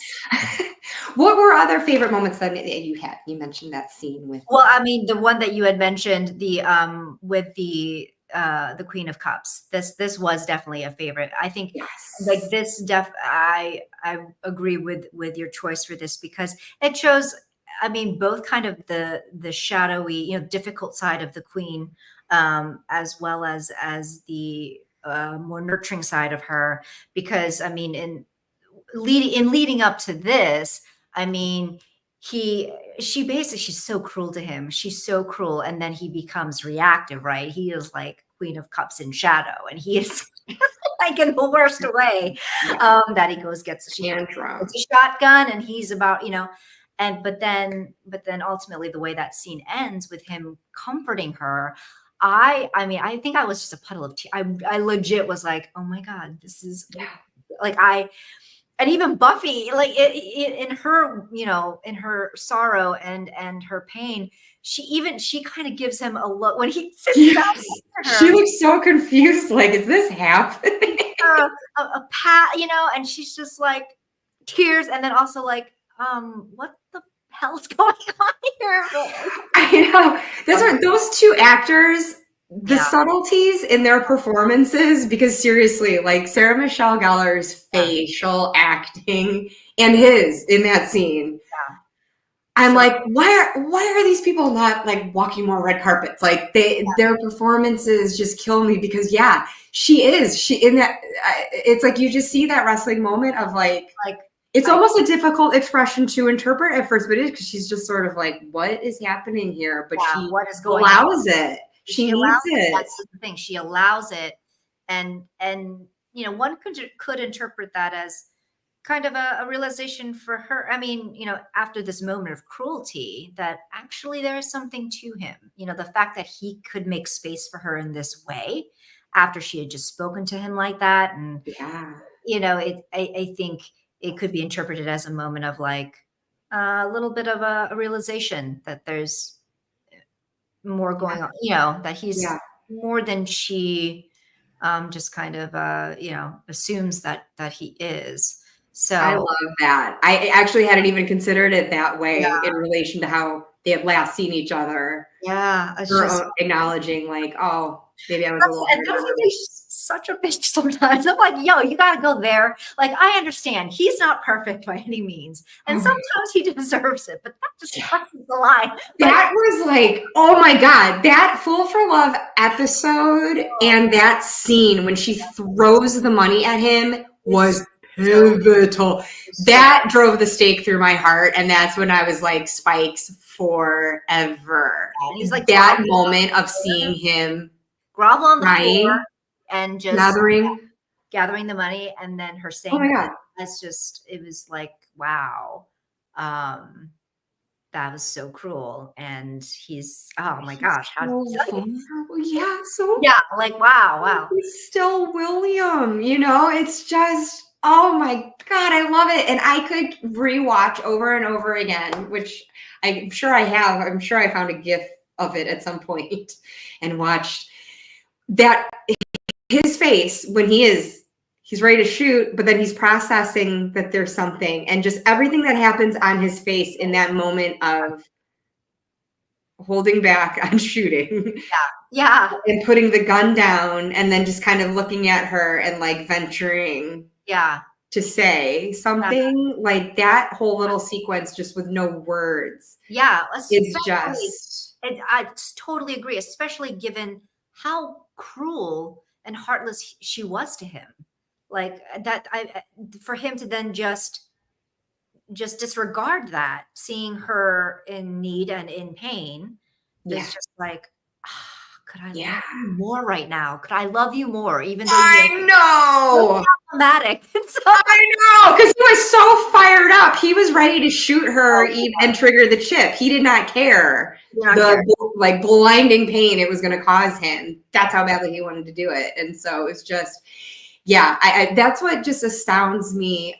You know, and it won't go on a whole like Buffy overall thing, but like I had heard at one point that like the episode Hush, where their voices are taken, that was like written in response to, I don't know if there was like just someone being kind of snarky about Buffy, like, oh, it'd be nothing without its like quippy conversation dialogue or whatever. And I think like Joss Whedon, you know, kind of took that like front, like, well, all right, I'll show you. I'm going to do an episode where they can't talk. And we'll see. And so then that ends up being like one of the most iconic episodes ever. But this is like, you know, here, this is just a scene in an episode where there is a lot of wonderful dialogue, but like you didn't need words for that. And so again, I think that was the thing that just blew my mind when I finished Buffy that first time, and I just immediately started rewatching it. Although by then Netflix dropped it, and I was like, that's cold, man. Yeah. Yeah. That was all set. So then that's when I buy the DVDs and I'm like getting it on Prime to still watch it. Because I was just like, this came out, like this episode was like early new millennium, like early noughties. And like, I had never even heard of James Marsters. Like that is an actor that never crossed my radar. Like, and I'm like, and where is Sarah Michelle Gellar these days? I'm so glad now she's like emerging again. That's just she's going to be in a prequel to Dexter. Which is another show that I love. I think I knew that. Yeah. I'm so stoked for that. Christian Slater's gonna be in it too. But yeah, so it's like she's reemerging, but it was like, yeah, at the time I was watching, I was like, where are all these people? Like I had seen Allison Hannigan in How I Met Your Mother. So I first knew her as Lily before I knew her as Willow, but like she's so good that like I could separate those, you know. It wasn't Allison Hannigan, it was like those are very different characters to me. And so yeah, I just didn't understand like why we weren't seeing these actors all the time and that they weren't like yeah. I mean, I know Charisma Carpenter, she was in some other CW show. Was it Veronica Mars, maybe? I think she was on Veronica Mars for a time. Yes. And I've never really watched. It's another one of those shows where I've only seen like little episodes here and there. I've never watched Veronica Mars from. I first watched it. Yeah. In the last year. I don't know if it was end of last year, beginning of this year. Yeah. So just recent. I don't know what I was doing in the 90s and early 2000s because I have watched Veronica Mars, Dawson's Creek. Oh, Dawson's Creek. Yeah. And I'm currently watching X-Files. And I'm just like, just now. What the hell was I studying? I guess I was studying. Like, nerd. I don't know. I like missed all of these great shows. Well, I'm not going to say Dawson's was great, but I'm so glad. Like, I loved Veronica Mars. I'm glad I saw Dawson's. I'm not going to diss it. I enjoyed it. Team Pacey. Oh, so many. Funny talking about Dawson's. Matt and I were talking last night about shows that you know, our friends would watch in college, and Dawson's was one that like all my friends were watching, and it like they would turn it on, like Dawson's Felicity, like, and it was just a mix of girls and guys together. They would just get together and watch. And I was people together. Yeah, I never. For some reason, I guess I was studying too, because I was just like, I did follow Felicity for a time, but Dawson's I never got into. Felicity I didn't watch either. I do remember we watched Friends. Like I'd watch that with my roommates, and like as a floor, everyone would come out and watch. Mm-hmm. But so I was watching some TV. I mean, I love TV. I've always watched TV, so I don't know what was going on there. But yeah, the WB, I don't think I saw anything on. So yeah, X-Files, I'm almost done with season 2. Wow. And the reason I'm watching it is because the hosts of the Buffy podcast that I love, I think as much as the show, finished Buffy. And so now they're on the X-Files, and they're a hoot. They're so much fun. I think I could listen to them even without watching and knowing what the heck they're talking about. They're so entertaining. And so, yes, I have found. So they're just buffering instead of buffering the Vampire Slayer, but they do still have like a feed for just the Buffy. If anyone's watching for the first time or rewatching, I cannot, and I don't know them personally. No incentive for me giving this plug other than like my pure love for it. I highly recommend listening to that with any watching, because one of the hosts is a singer-songwriter, Jenny Owen Youngs, and she wrote and professionally recorded a song for every single Buffy episode. So at the end of every episode, they play the song about the episode that they covered. So they've got, if you go on Spotify, they've got CDs as well. Like there's a whole music collection. The musical episode, they did a musical podcast episode, and they did song for song. They had a song in response to each song, and it was like they would just be talking and then just break out in song in the podcast. And because it's all professionally done, like it's done really, really well. Dedication. So I've got a vinyl of that episode of their music. So I'm telling you, I think that was a big part of why I kept watching Buffy and like stayed so like up here with it, whereas maybe something else would have come in and like just taken me down a few notches. But like listening to them for a few more years, I was just lapping them in my Buffy rewatches, but then continuing with them. So yeah, man, this isn't going anywhere anytime soon. And then I do something like, this deck, and that just like resurrects it all. So amazing. So did you create the deck? Was it before the Insight Editions deck or after? Like it was after. Mm-hmm. Yes. And was it probably because I know you still have the deck and you like it, and I do. I love the Buffy deck. Yeah. And was it something like, but I would like to, it was just kind of like, okay, I like this deck, and also I have my own vision of. Yeah. Well, I mean, anyone who watches my walkthrough, like when the Buffy deck arrived and I was supposed to be working, but I'm like, well, I'm just going to do this real quick. Unboxing and walkthrough. And I mean, I was like screaming my full head off through this walkthrough. I was just like, because I had low expectations going into it. So I was loving everything about it because I was just so excited to see the references. I was so excited to see all the Spike cards. And then it was like after the fact, going more into like other tarot tube reactions, and then watching the 3 girls. So you and Heather and Sarah, who I love so much. Oh, thank you. And there was one time you all started talking about Buffy, and I don't even know what started it because it was before that deck came out. And I was like, my people, I must know them. Oh my God, I was so excited about that. So yeah, so I heard your conversation about the Buffy deck and how like being interested in like creating one as well. Mm-hmm.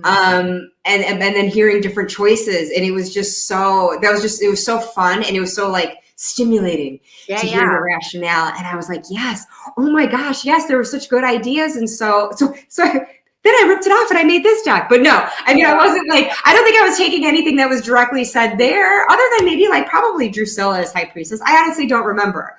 But I was like, I just made this through Spike's point of view. So it wouldn't have been all of those ideas because I was confining it to him. But just you ladies got me thinking though about how, there are other choices that could be made. And then just looking at it specifically through the lens of Spike. And I did, just keep it a pip deck because I really was more interested. I mean, am I lazy? Sure.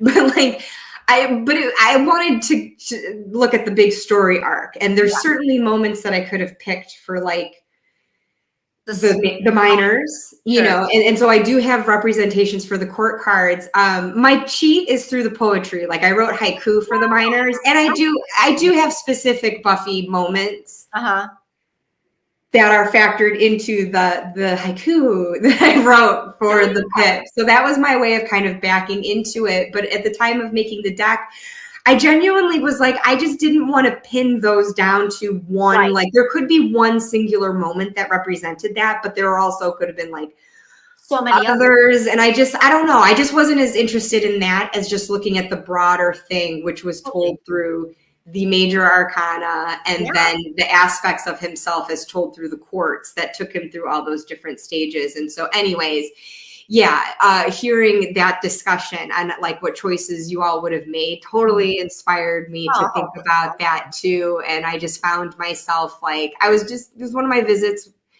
at my mom's, and like I always shelve my projects when I go to visit family because I want to be present for them. And there's a lot of moments where it's downtime. I'm just sitting and watching, you know, like game shows with my mom.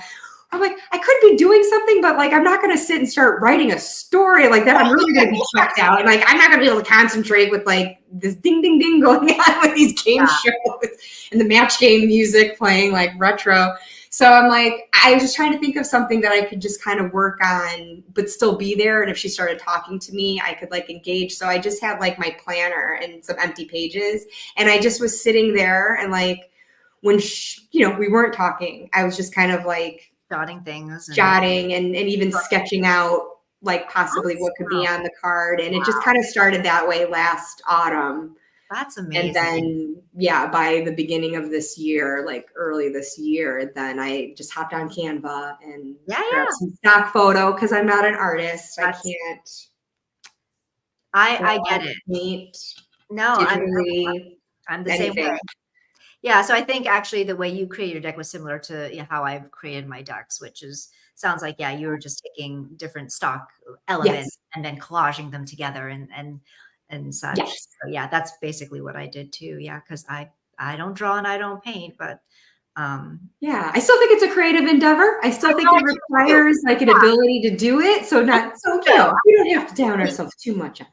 Exactly. I think we need to give ourselves some credit because there is, I mean, it's work. That is. Yeah. You're not just grabbing it and, you're not just like grabbing stuff and just like plopping it in there. You're grabbing different elements. You're amending those, you're modifying those in some way. And then you're piecing them together. It's a collage. Essentially. You're doing a type of collage, and that takes a long time. Oh my God. Even for something as what might seemingly be minimal, you'd be surprised how much time that takes.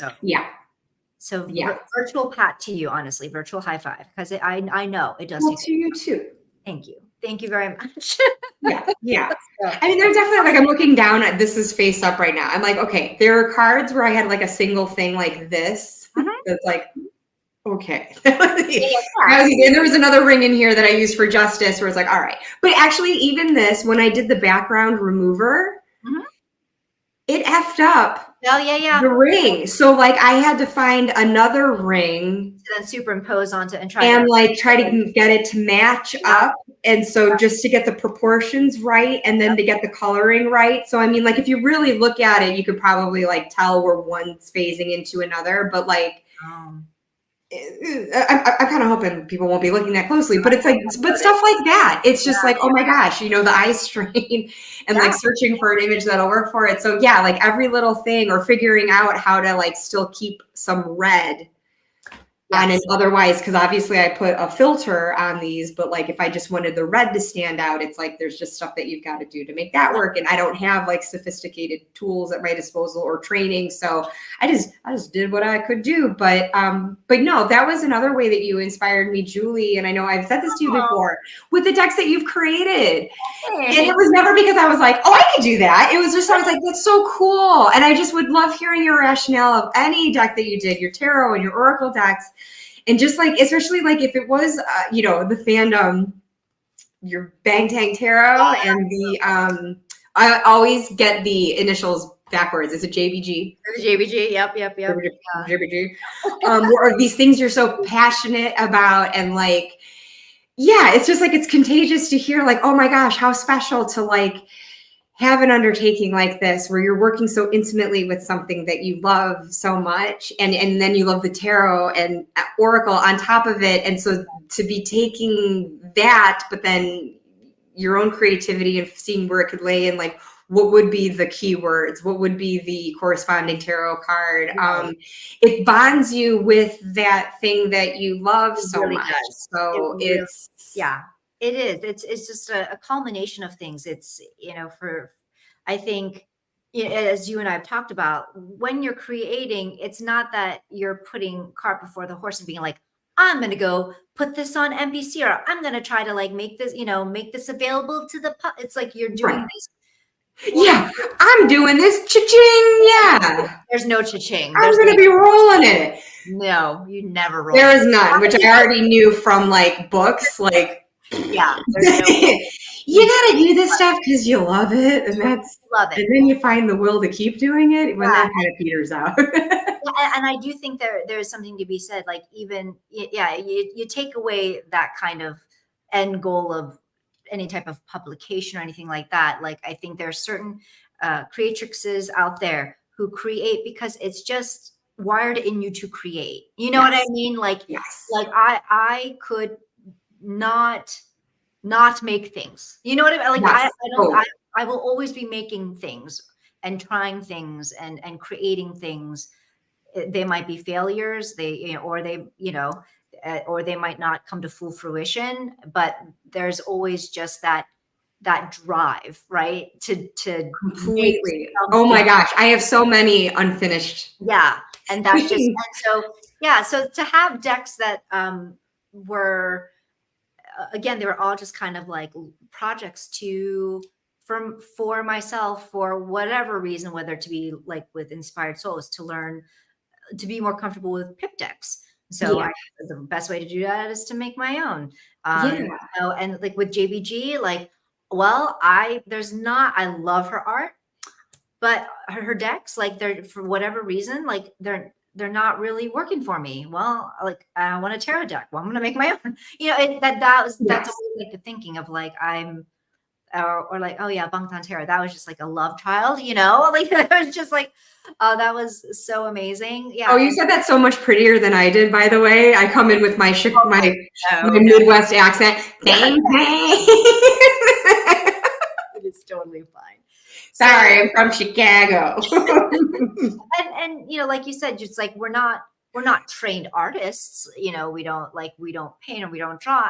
And I think there is a way to create and be artists that doesn't involve those types of like trained skills, or those types of very specific skills. So I just encourage anyone who might be watching this to like not limit yourself to the idea of just creative play, just have completely, because here, Major Arcana for Xena, that's another show I must have been studying through. That's on my list to watch. Oh, that's on my list as well. I love it. I just haven't seen it. I haven't seen it either. Once again, I feel like I've seen random episodes, but I've never seen this. One of those things, I've never seen it from beginning to end. And that, I know that's supposed to be an amazing show.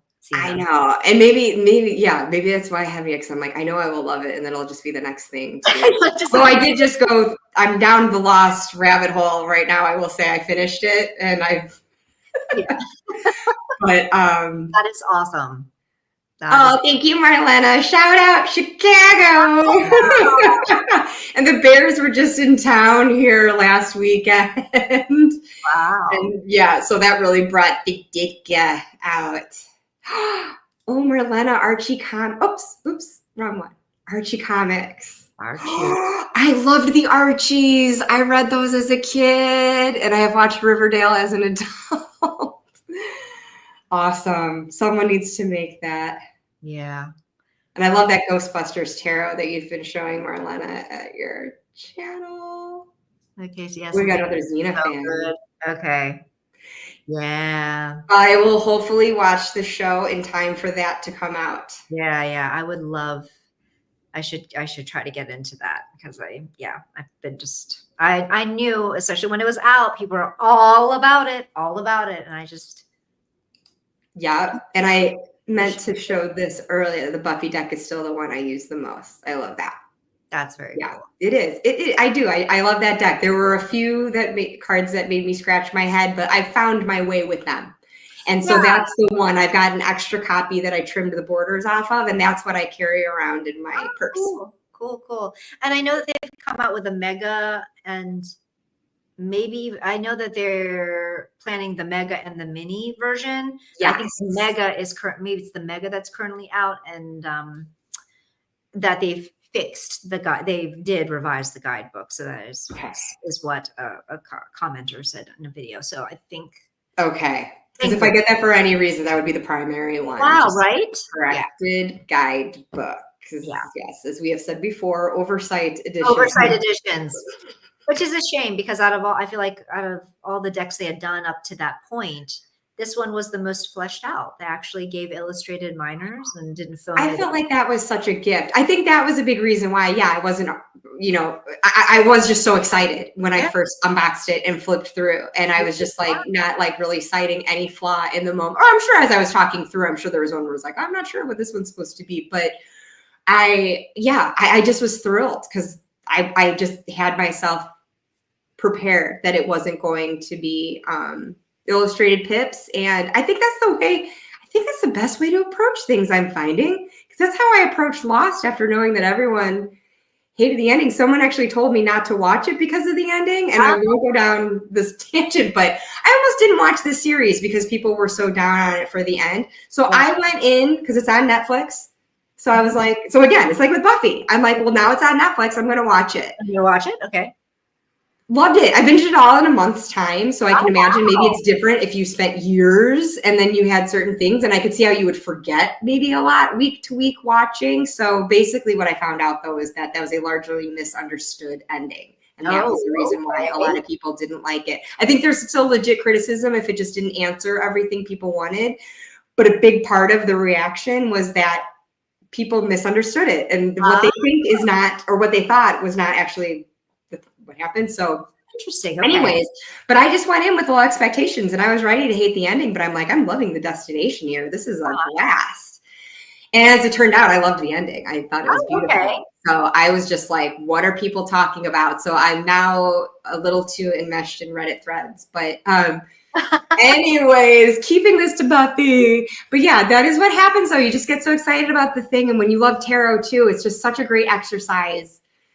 Yeah. To combine them that way. And so that is, initially, as the copyright infringement aside, it was just sort of like, well, it was just kind of my passion project for, just kind of relighting a pilot light that life kind of snuffed out, and you get those creative ruts and it's just, and I did just want to try a hand at doing the images myself somehow in a way that I could, because it was just more interaction for me with it. Exactly. And it does take more thought, when you are actually creating it yourself piece by piece like that, a lot of contemplation goes into it. And so, so then, and you're learning more about your feelings about that particular, fandom, or Buffy as, maybe, or it's just, so it's, and I think like you had said before, it just any type of creative play like that is a way to kind of rejuvenate that kind of spark for maybe unrelated things. So if you're ever in a rut when it comes to like whatever other creative projects, it's okay to put that aside for a time and to shift gears and indulge in creative play of something else. And I have found so many times that then that rejuvenates the kind of inspiration and the drive to then go back to something that thing that you put on the shelf for a little bit. Yeah. Yes. Yeah. Because it's kind of like everything in its own time. Sometimes the timing is just not right for a certain thing. It was when you initiated it. And then for whatever reason, like that season kind of passes, but it's like, you never need to stop. You just put it on the shelf and you see if it comes back around to you. And I had been sitting on a manuscript for years that I had started and I was like, oh, I loved the premise of it. That got me excited, but I was just like, my characters are so cardboard. My writing is just shit right now. So I just, backburnered that and, editing for others, which can be a creative exercise in and of itself. But I was feeling the itch of, I wanted something that's mine. Yeah. There's a recording of me as a 6-month-old saying mine. So that was the word I learned early. Yeah. I wanted something mine. So this was like something I felt I could do. And it did. Like, it got me, I was so like jazzed about it. And like, I don't consider myself a poet, and I'm not considering these good poems that I wrote for the deck. But obviously, in honor of William the Bloody Awful Poet, I wrote a poem for every single card in the deck. And that just got me like sitting. I mean, I can show you, I just had this notebook. And I mean, it is just the chicken scratchings. That's amazing. These are the sonnets. And it's so ugly and messy and whatever. But it was just like sitting and doing it. It just dislodged something in my head. So then when this was like done, I went into my manuscript and I was hearing the characters and everything was flowing in a way that it hadn't been. And I was like, this is fun again. Oh, I love this. And so then that became the thing that I was working on. And it was just like a few months later, then I just kind of circled back around to this. And I was just like, why don't I just set it up for sale? Because I just was having fun with it and kind of like over my thing being it like, oh, it's this personal thing I'm just holding on to and just. Yeah. And I'm so glad you did. I'm so glad you did so that others can enjoy, others who love Blondie Bear can enjoy. So same. I found my inner fangirl because of Buffy. I didn't know she was there. And then there's agreement to not drawing stuff yourself for your deck. Yeah.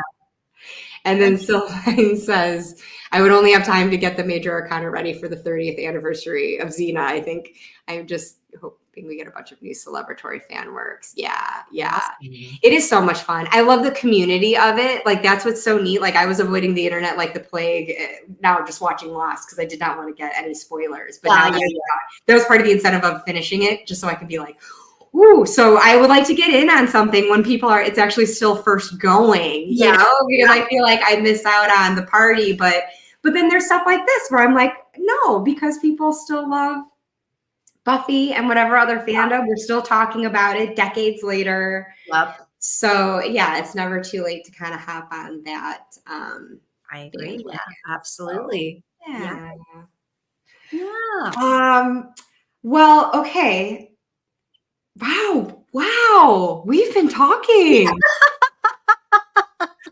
Juli, I'm sorry. Did you have something to get to today? Like, that absolutely fine.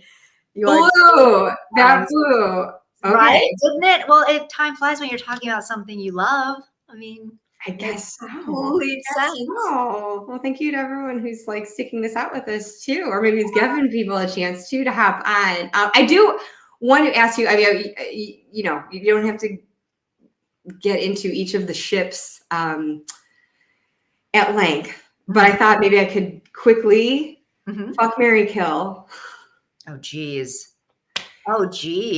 Angel, Spike, Riley. Okay, I mean, kill Riley. Let's get Riley in on this convo. Kill Riley. That's just like kill Riley. Oh no. I mean, I would say from like a shagging perspective, I feel like Spike would just be like that. Right? Like, I'm sorry. Sorry, Angel, but then from a maybe more of a commitment perspective, so I guess it would have to be definitely kill Riley. Yes, fuck Spike, and then marry Angel, because Angel's the good boy. You know, when he's the soul-ridden Angel is, I guess, the gooder boy of the two. Yeah. Well, there comes that time in a romance, even a great romance, where like, those chemicals in the brain just kind of make themselves scarce. Yeah. It becomes about the companionship. So it's not so much the like hot physical fire anymore. So I have to say 3 for 3. Okay, I was agree. gonna ask about what you Yeah. would say. So I didn't really think about it too hard in advance, but as you were saying that, I'm like, yeah, I think I would have to agree with that. I never shat upon Riley. He was a nice boy, he was but so nice. He was fine. He was, he's and okay. I mean, she did towards the end of that relationship. She really did treat him like shit. And even Xander was like, "Yo, you're treating Riley like shit." Yeah. He basically said that to her. Like he's getting ready to like leave. You need to Yeah. go and I think that's me. Did I do that? Oh, okay. What did I do? That's weird. Okay, anyway. That What's that? That's so weird. was Okay. magical, Julie. I don't know. Anyway, so yeah, he was a good guy. Like there's nothing more I can say that he was a good guy for sure. He was Yeah. But yeah, obviously it wasn't working out too great for him. Like, no, because I that did sent him to dark yeah, places being with Buffy. So it sure. wasn't, yeah, he looked like he was in a much better place when he came back Yeah. So with his wife. yes. So He was cool as hell. yeah, he's no, totally cool, totally Oh fine. no, his wife. Oh, his wife is cool as hell. Yes. I thought his wife was cool as hell. Oh no, I actually agree. Yeah, his wife was. Yeah. And I'm just he ended up with the life he deserved, with the so yeah, because Yeah. yeah.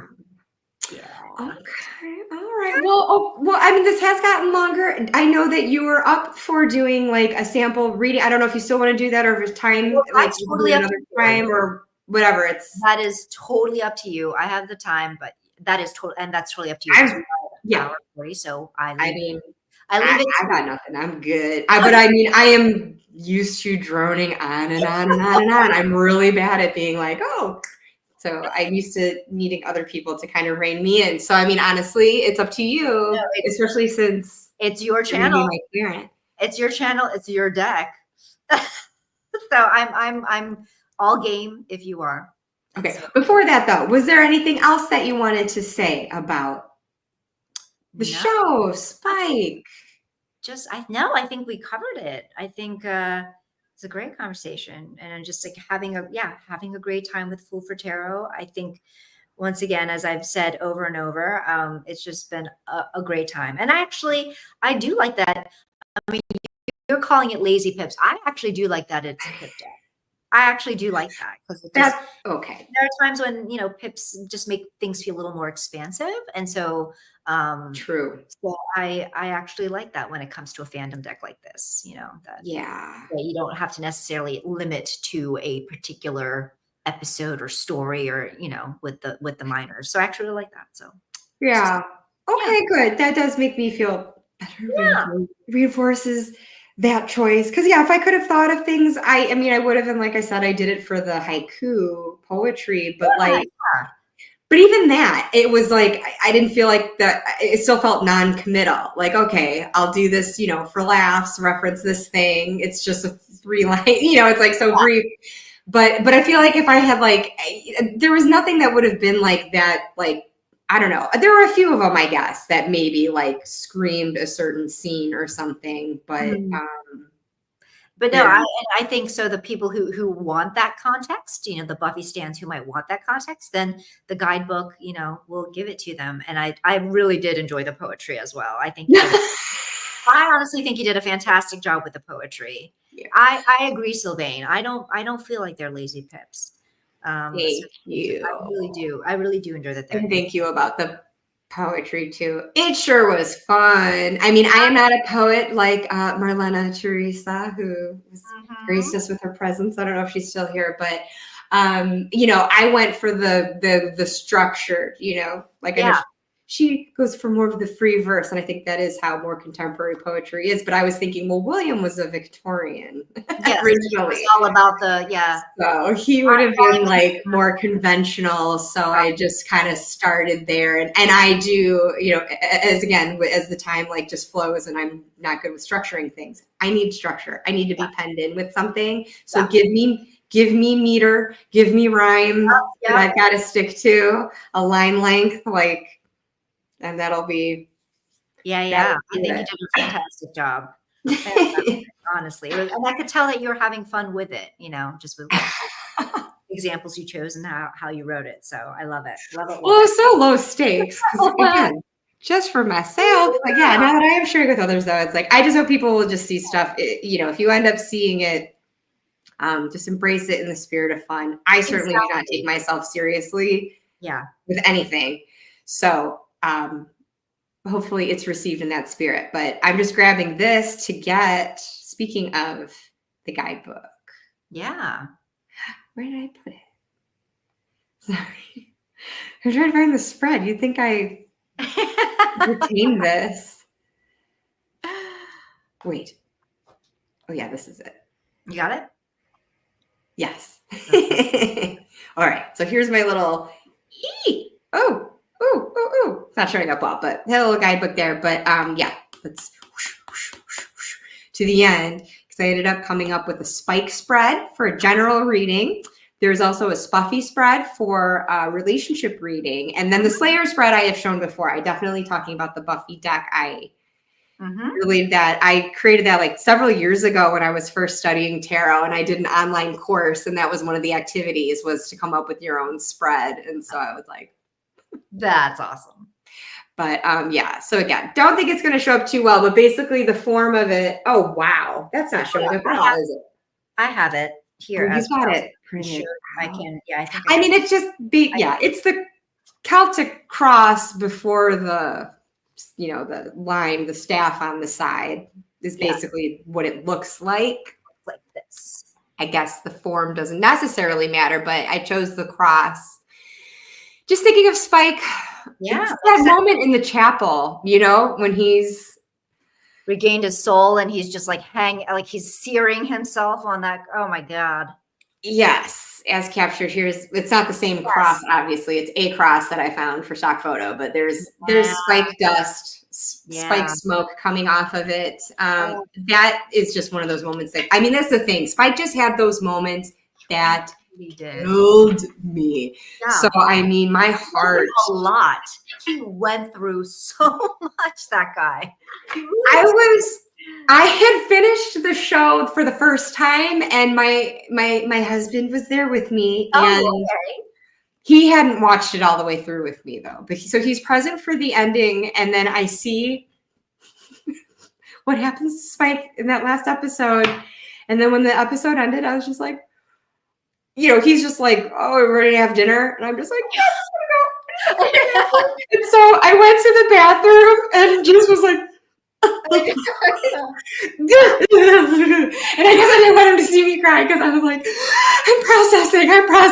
Like, I just wanted him to be loved. He went through so much. That is the thing. It's just, he's gone through so much. And so I think that is probably why so many people did want Buffy to love him the way we felt he at that point he had earned it. You know what I mean? Having gone through so much, it's like just throw him a bone. Exactly. Give him something for the love of God. So yeah. So that's where I just like the cross. I just associate that with him. I guess it could also be, well, no, I wouldn't want it to be the cross that would repel the vampire like Buffy wore around her neck. Plus that was from Angel. The cross that she wore. So yeah. So that's leave Angel. Let's just leave Angel out of this. But okay, so I got the 6 positions in it. I'm just gonna hold one card up at a time though, if that's all right to do it that way. But if you can visualize your viewers, the cross. So at the very center is like the mini cross. So the first is blood, your passion, deepest desire. What crosses that is the chip. So what holds you back from your passion, deepest desire? 3, which is below this little cross, is the gem of Amara, something in shadow that must be brought to light. Since the gem of Amara was what would enable a vampire to go out in the light without burning. Just up and to the left of that central cross is the cigarette butt. Something to discard that no longer serves you. Oh, thank you. And to the right, number 5 is the amulet, how to put your best self forward. because that's what Spike was doing at the very end there. And then 6, it could be a tarot card or oracle card for the soul, a message from your highest self. All right. Like Spike's soul. Mm-hmm. All right. I'm doing this for Juli, but she's promised to help me, so it's not. Yeah. Thank you for giving me this reading. Oh, it's exciting. Yeah. So we're gonna dialogue it. I'm not a professional tarot reader. I'm gonna excuse myself for a quick read break. Do what you gotta do. I have a lot of shuffling to do here anyway. And let's see if there are any comments to. Oh, Marlena. I'm not, girl. You are the true poet here, but thank you. And yes, that goes by. Oh my gosh. I did not know that deck existed until I saw your photos, Marlena. And so now I want that. Oh, and then you also said rhyme and meter is cool. I love to read poetry in form. I just can't do it myself. Oh, you could if you tried. But I mean, it's like, I can see how that's very, it could be stifling too, because it's like you're restricting your thought, having to think of the word that rhymes, or trying to get it down. Like I spent the whole time writing those, like pen in hand, and then having a thought, a way I could say it, but then like, oh, does that work? So I didn't even bother. Like a sonnet could be an iambic pentameter where it actually matters the stress of the word. Forget it. I didn't even attempt to go there. I'm not Shakespeare. Wasn't. I was just saying, Juli, iambic pentameter. I wasn't going to attempt that with the poetry. What's that? Iambic pentameter? Oh my gosh. Wow. Oh, restrictions are a great way to spur creativity. You know what? That's a good way to look at it. That is a good way to look at it because it does push you to think, because you can't always go with your first thought on something if you've got parameters to stay within. Yeah. Yay. I was just looking at it. That's so awesome. Okay. Yeah, because I had this all in order. I wasn't thinking ahead at all. So I should make sure to give this a good shuffle, shuffle, shuffle. I guess I'm shuffling my linen version. Very nice. Here's the little. Oh, sorry. How are you liking the linen version as opposed to just the smooth? I love it just because I love linen, but I really like the smooth too. Like I had first gotten it in the linen, and then I was like, I felt like maybe the texture of the linen didn't like show the texture of the background. I swear I did shuffle this, but the fool is still showing up on top. Because it's like, I mean, it's not really going to show here very well, but it's a black denim background on the front of the cards, and then the backs is Spike's black leather. So yeah, the linen can obscure that a bit, so that I also had the smooth. And so then when I decided to make it available on Make Playing Cards, it's available as both linen and smooth, because I know people just have their preferences. Yeah, exactly. And just like with the box or no box, like if you want, I mean, I think they charge too much extra to have the box, but if people want it, options there. But otherwise it's shrink wrapped. You just get your own bag, and that saves a bit. Cool. But okay, so get in the zone here. You're so nice to still be sitting here with me. I can't believe it. Not at all. It's my pleasure. And yet I can believe it, because you're a delight to talk to. I could talk to you all. Thank you. Likewise. And I'm just so honored to be getting a reading from you. This is amazing. So, well, let's see. Like I said, I'm making you help me. And I just feel like that's how, I mean, at least that's how I do readings. It's oftentimes a dialogue between me and these days I, just read for myself and a friend here and there. But with, when I read for a friend, it's usually a dialogue. It's not just me talking at that person, but us having a discussion, which is, I think a lot of fun. So. I like that. Things are starting to get flippy, so I think they're telling me to stop. Okay. Yeah, I like that, because I feel like I don't do readings often for other people, but when I do, I usually am just doing like a top-down video and recording it and sending it to them, and then getting their thoughts after the fact. But I would really like to know. Mm-hmm. Okay, your long shot is like, wow, okay.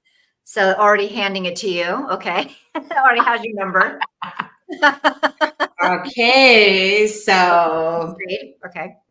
Juli on the hot seat. Okay, Okay. so blood, Blood. your passion, deepest desire, and I'll do this where you can see too. Yeah. Nine of onions, nine of onions. We got the nine of blooming onions. That tracks.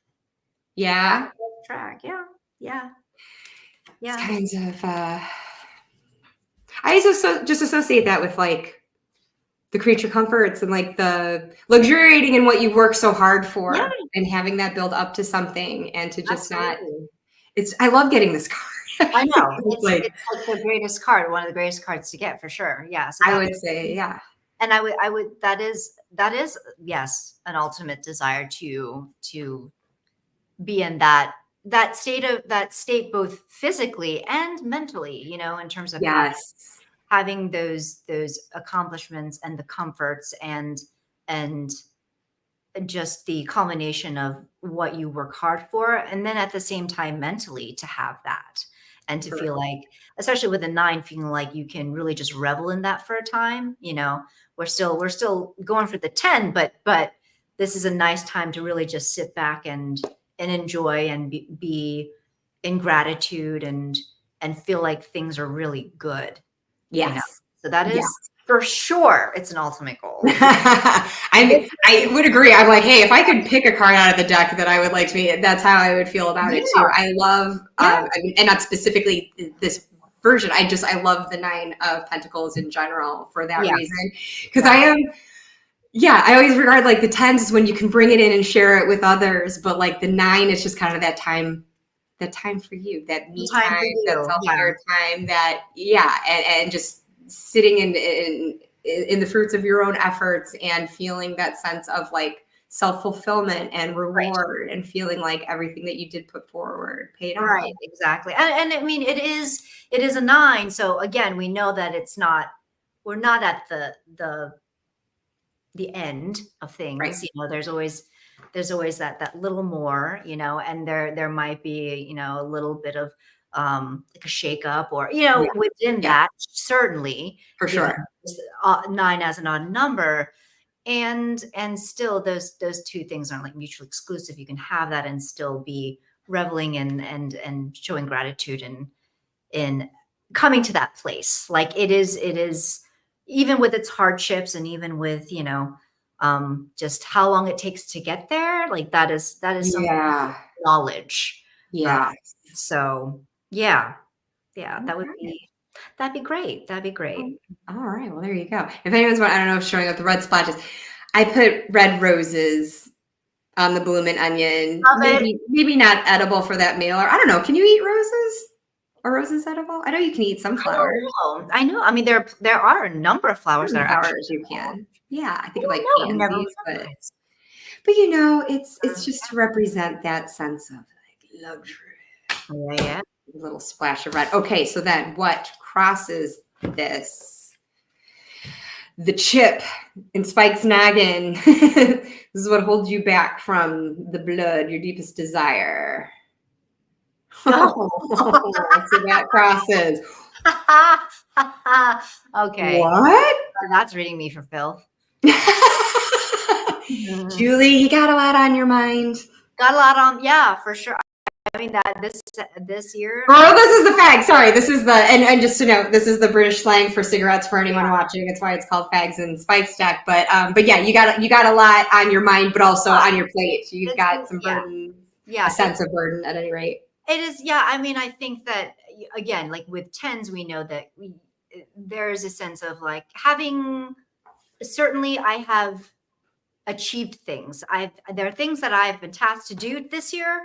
I've done, you know, I've gotten there. I continue to check off the boxes and do what I need to do.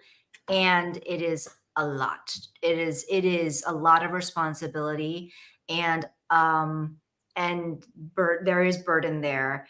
And it takes its toll physically and mentally. Oh yeah. So, yeah. So I think that's probably why it is in the way of getting my 9 of blooming onions. Like this way, I mean, yeah. You Okay. Because with every little thing that I accomplish, it's like there's another thing in the process that I got to do. Right. You Yeah. think it's going to make that list shorter, but then things can get added in the process, and then so there is there are these mini completions that happen. I am getting shit done, but then there's always like there's always the next thing that needs to be done. Okay. So yeah. All right, then. Yeah, it blows. Yeah. So Well, that's really on the nose, that one. This reading is blunt. That was a very true comment before we even got started.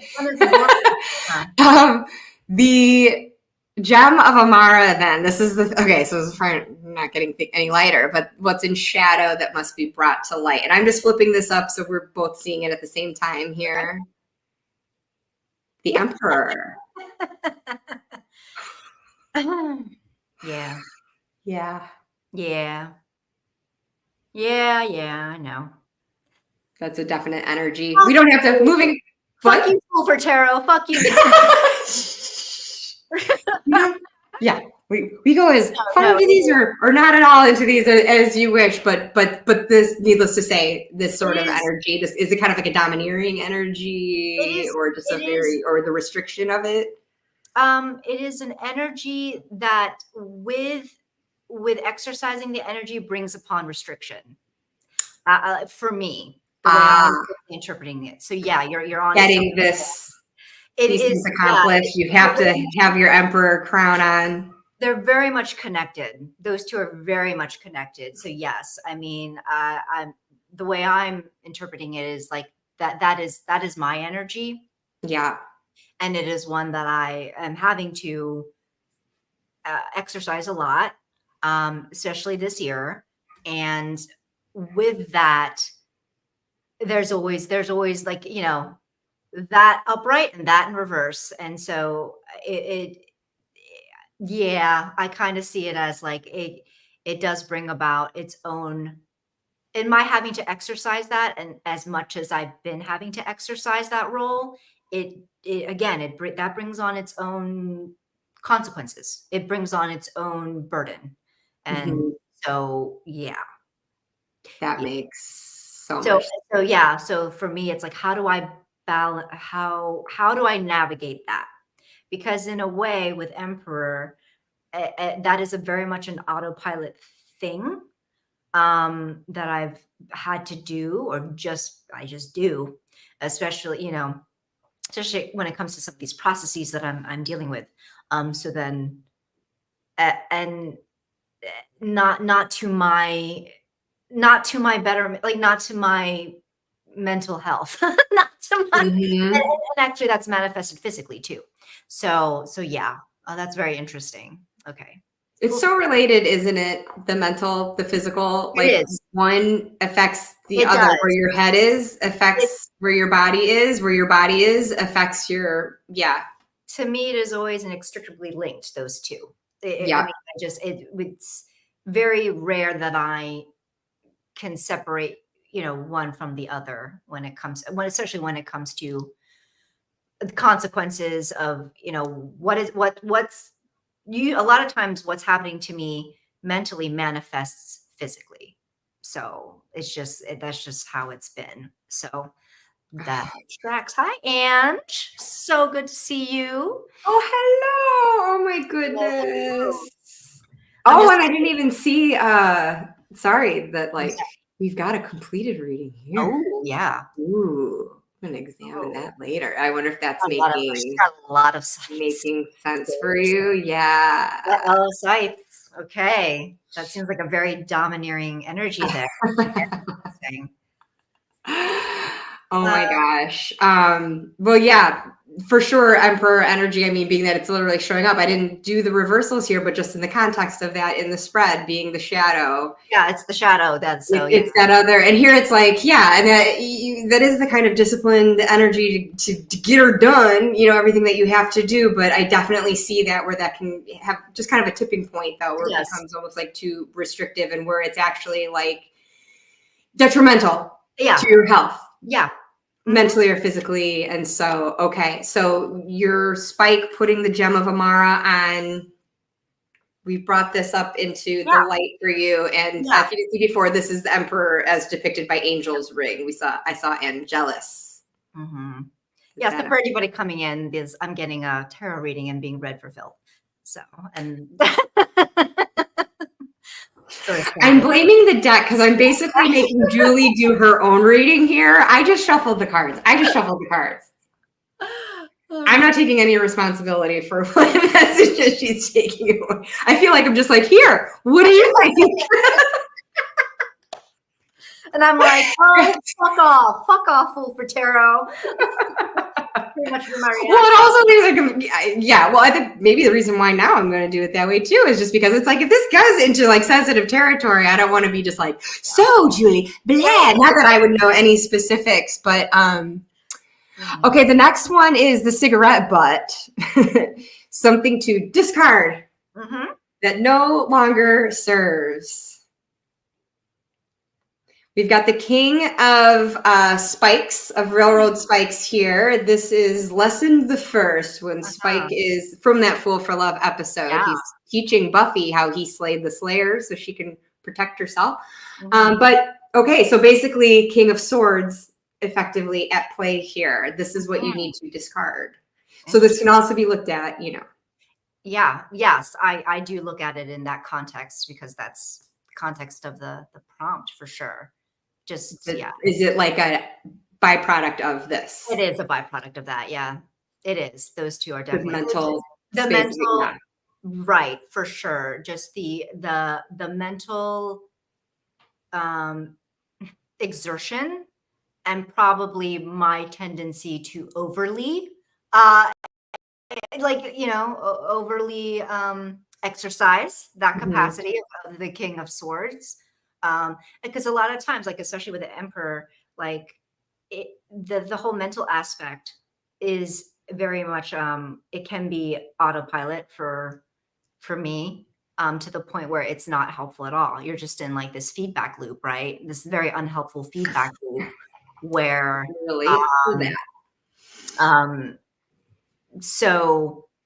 so I think it there, you know, like you said before, the tipping point of it being, okay, is this something where you are conveying King of Swords in a masterful way? You know, you're being very deliberate and very you're having that mindful balance as opposed to just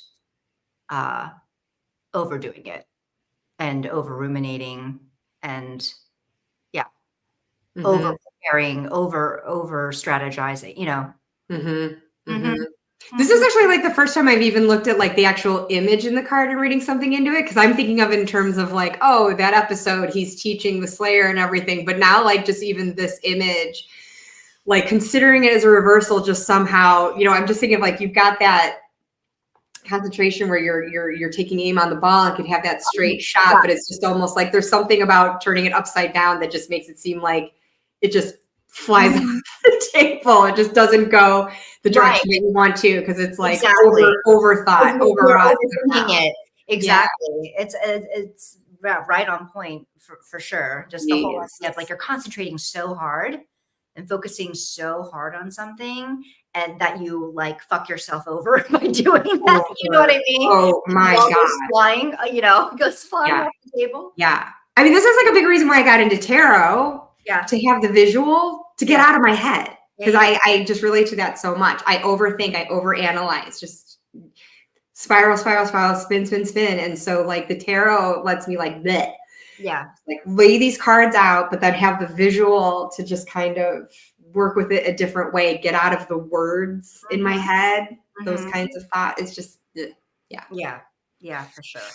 So let's see here. The amulet that Spike wears at the end of the whole series. How to put your best self forward. We've got Four of Cocoa, which is the Four of Cups. So, yeah. Because this is a card I can read depending on context, you know, one of both ways, where it's either like, do you seize this cup that's being handed to you, or do you kind of need that time out?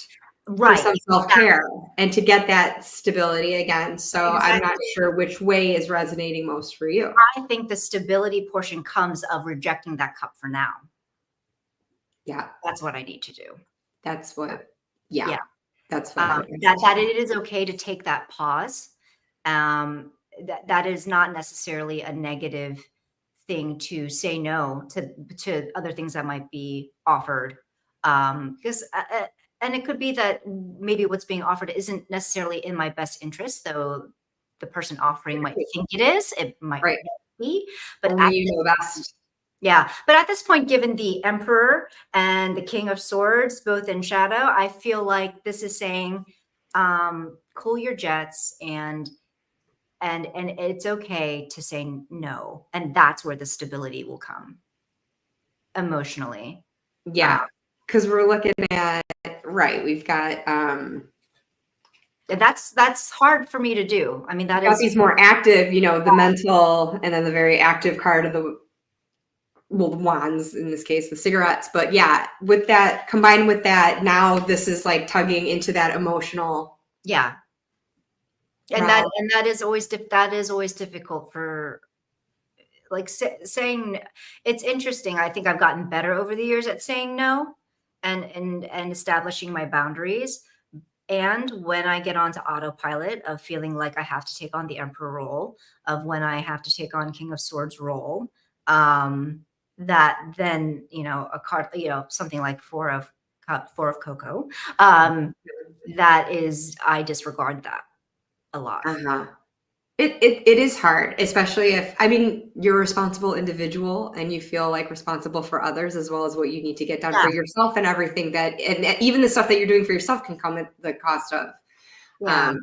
your mental, emotional rest, your self-care, if it's just trying to get things done and not realizing, yeah, when you have to have that time out. But yeah, it's like, it's not, that's where it's like, I know this card can be construed so much as like being like apathetic and whatever, but it's like, no, sometimes you just do, you Right. can't be everything to everyone all of the time. And you just, you know, you're not going to be any good to anyone unless you fill your cup, right? So Exactly. it's like you kind of have to make sure that like what you got is filled before you can be like taking that on. And but yeah, but it's hard when you are that, you've got that emperor energy going and you've got that like sense of responsibility and Yes. discipline and it might not always feel in every situation that you can just say no. Yeah. Or that I'm necessarily even good at it. Like I'm not, you know, it's not like my saying like I've got the emperor rule down. I've got the king of swords rule down. No, no, no, no, no. I mean, and that's part of the problem, and that it's like it is kind of this expected role. So I put myself in that role, and I'm expected to put myself in that role in certain ways, and then so yeah, it I tend to exhaust myself. Um, Mm, yeah, mhm. there is expectation there. Yeah, Yeah. so rejecting that cup, that cocoa. No, thank you. No, thank you. Hard pass. Yeah, Yeah. No, you set up your boundaries that yeah, you need. Oh yeah. gosh, there. So would you like, because the last card, it's optional for the soul, like a message from your highest self. Would you like that from what is at the top of this deck? Or it could be both. I could also draw an oracle. I had grabbed, not necessarily because I feel like it's an aesthetic match for this deck, but I just thought maybe tonally and for the time of year, this is one of the oracle decks that I use. This is all your choice. I am Um, cool to do whatever you feel called to do as the reader. I've got, this is the independent version of Earth and Bone Oh, okay. oracle cards. So they can be kind of shadowy, but but yeah, I mean, we Yeah, can do look whatever though. you I'm assuming that in the shuffling, the next card that shows up would be an answer to this last prompt as well. I okay. just wanted to leave that. I mean, again, I feel whatever you're what do you feel that energetically you're being called to do? Are you feeling called to pull from Fool for Terror? Are you being called to I am feeling called to pull. Yeah, I'm feeling like I want to do both.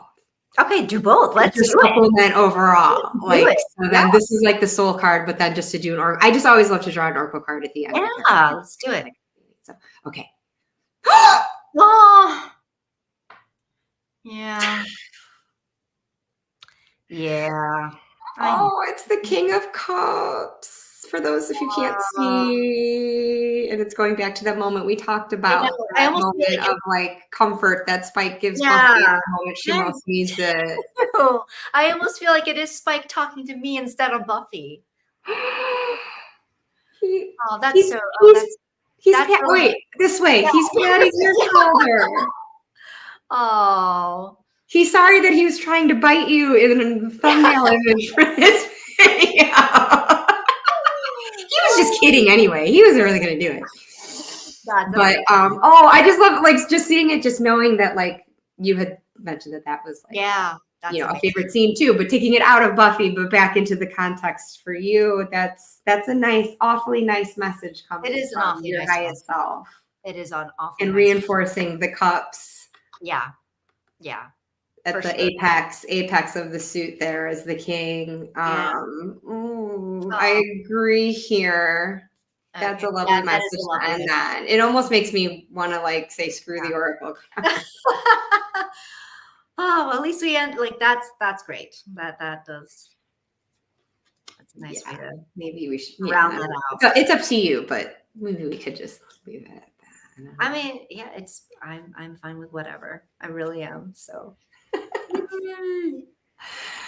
Well, I don't know. I'm looking at this one because I'm like, you can. Why not? Well, I mean, I keep dragging things out so much, but fuck it, let's just do it. For all intents and purposes, the reading kind of ends there. This is just like if there's a takeaway. Yeah. Add a takeaway. I'm not counting this as the last position. That was the message from your soul. All right. For sure. This is just the message to walk away on. Like a bonus message. Yeah. Why not? But, well, okay. So I'm sorry my deck was a dick. All right. Your deck was a dick. Out. Your deck, I was actually talking to another friend about this. Your deck, so Fool for Tarot and the Black Salt Oracle, those two together were being such dicks to me like the other week. They're being so that oracle was cool, that deck. It's like, you know what? But it's a dick too? Okay. Yeah, no, they were both a dick together. They were teaming up. They were tag teaming. And I told them to get fucked. And even though I knew they were right. And so. Isn't that the worst of it when you're like, God damn it. I mean, isn't that just tarot? Yeah, I do feel like this reading, it does kind of pertain to that too. So like. Okay. It's giving you a little elaboration. Yeah. Reinforcement. I'm not sure. Sorry. I get weird about where I cut the deck and where it feels right. So. No. And going again. This is going to be very hard to see because this is the indie version that I think we brightened it for the mass market. I can see that. Okay, so we are looking at, cage. And what are the keywords? Oh, it's like Drusilla's cage with her dead canary.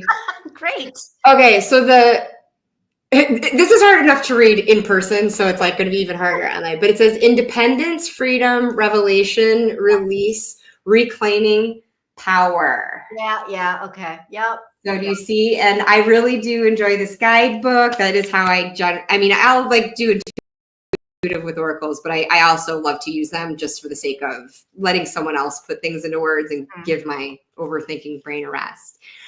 But it says release and let go of the past. Make conscious actions to live your life from a place of love and joy. Trust what's coming and accept what is here for you now. This is your message of transformation. You may be experiencing a tower moment in that the universe is clearing away stagnant or past energy. You're being stripped bare from everyone and everything that does not serve the new you. The time has come for your cleanse and release. It is time to leave any old energy behind that is not aligned with you. You may need to go through a cleansing process in order to cross over into this new life and new cycle. You are being encouraged to clear out your past and old vibrations, especially emotionally, and cleanse your frequency so that impressions of the past do not negate the abundance that is hurtling towards you. Yeah. Everything arrives when you are ready. If opportunities arrive on your doorstep, the universe says that you are ready, even if you have yet to completely heal from the past, as long as you are making strides forward. So there's an affirmation that says, I do not need to dominate.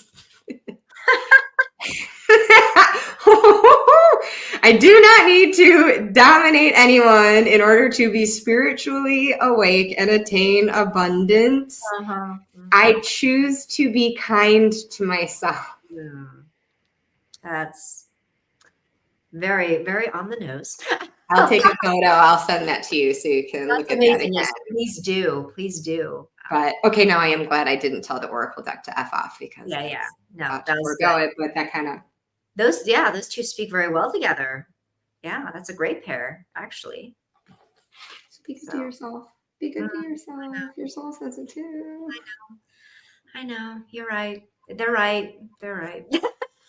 So everyone, is Juli not the absolute best that she just let me do this? Like, because I said, I'm like, oh, you could do it for me, or like we could do it like together. And she just totally volunteered herself up for that. And so, I mean, thank you, Juli, for being like open and vulnerable with that, because it was a blunt reading, isn't it? Yeah. And the results that your lashes got for that, it's like, ooh, ow. So yeah. But no, thank you for giving me the reading. That was very kind of you to do. Well, I can shuffle and I can hold up cards and I can read what they say. No, it's very on point. Very, very, very on point. Yeah. So very helpful. Gosh. Yeah. Yes, Lena, I am agreeing with you. Thank you, Marlena, your long shadows. Thank you, everybody who came into the chat. It was so much fun. Yeah. So much fun. Big love right back. Thank you so much to everyone who showed up for this, and Juli for doing it. And I meant to mention at the outset how friggin' special it is that it would be you to be my channel's first collab and first live, because I don't think you would know this, but when I first started posting tarot tube videos, you were my first comment. Shut up. And I was losing it, just like I am that you're doing this with me now. Like I'm not jaded in this at all. I'm still like, oh my God. Because my gosh, I would follow your channel and others' channels for the longest time, like not even having the balls to so much as comment on your videos. And so then when I actually got the balls to start doing that and start posting my own, I was like, this is my first comment, and it's from one of my favorite tarot tubers. I was so like, talk about fangirling. So I just thought, oh my gosh. And now she's my first helping me break my life chat cherry. Full circle. That's amazing. I'm honored. I am so honored for having me on your channel. This was so much fun. So fun. And I agree with you, Marlena. We should do more of this. Yeah. I need to talk about balls. I need to get the balls, but yeah, anyone want to use me as a guinea pig, have at it. That's an amazing idea. It is, because it isn't easy. And, again, I've said this before, I think there's this inclination that doing readings like this, that people feel like they need to just be on the spot, on point, and give these immediate responses. And it's got to be, like boom, boom, boom. And that's a way to prove your intuition. No, I feel like readings are, for me anyway, it's the total opposite. They require so much like mental energy, so much contemplation. Like it's not something that just like, at least for me, it's not always like an immediate download. It does require that conversation and really looking at the images and how the cards connect and everything. So exactly. I was going to say, because the cards are conversing with each other. So it's like, you've got that individual card for an individual spread position, if that's how you're doing it. but yeah, it can't be read in isolation. It's like everything else builds on it. And then even where, I mean, now I've got the advantage of like it being laid out and everything, but when you see just even visually the interplay of images that can be happening, that can just bring in a whole other layer of interpretation. It does, it takes time. And there are certain times where like my mind's just not in it. I don't have the clarity to make all that and see the full story being told before me. And I will just leave readings on my table back there for days sometimes and come back to it later. And it'll be like, oh, maybe that, you know, I can see it at the moment. So yeah, it's like, don't be too quick to like shuffle everything back into the deck.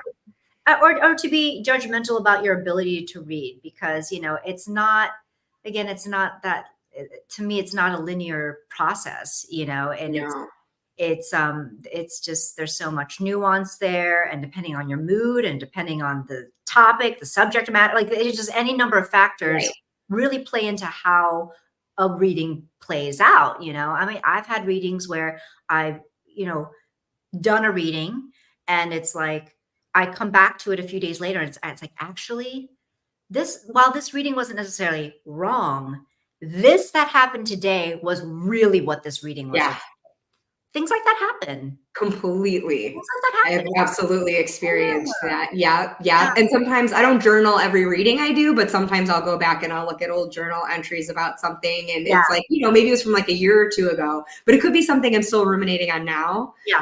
And and I'll look and I'll read those cards like almost for myself in the present. And see things in a different light. So it is, because I mean, you've got to figure whatever the heck it is that makes tarot work. That is got to be nuanced and complex, you know, whatever the underpinnings there, that's not a linear thing. Whatever is connecting and making all these synchronicities happen as you are shuffling and having these cards come out in the order that they do. That's intricate. And so, I don't beat up on myself anymore either. Cause I used to think the same thing, that it's like, oh, I have to, and I think that made me shy doing readings for others too. Same. You know, even up until this day where I really didn't. I let you know for yourself.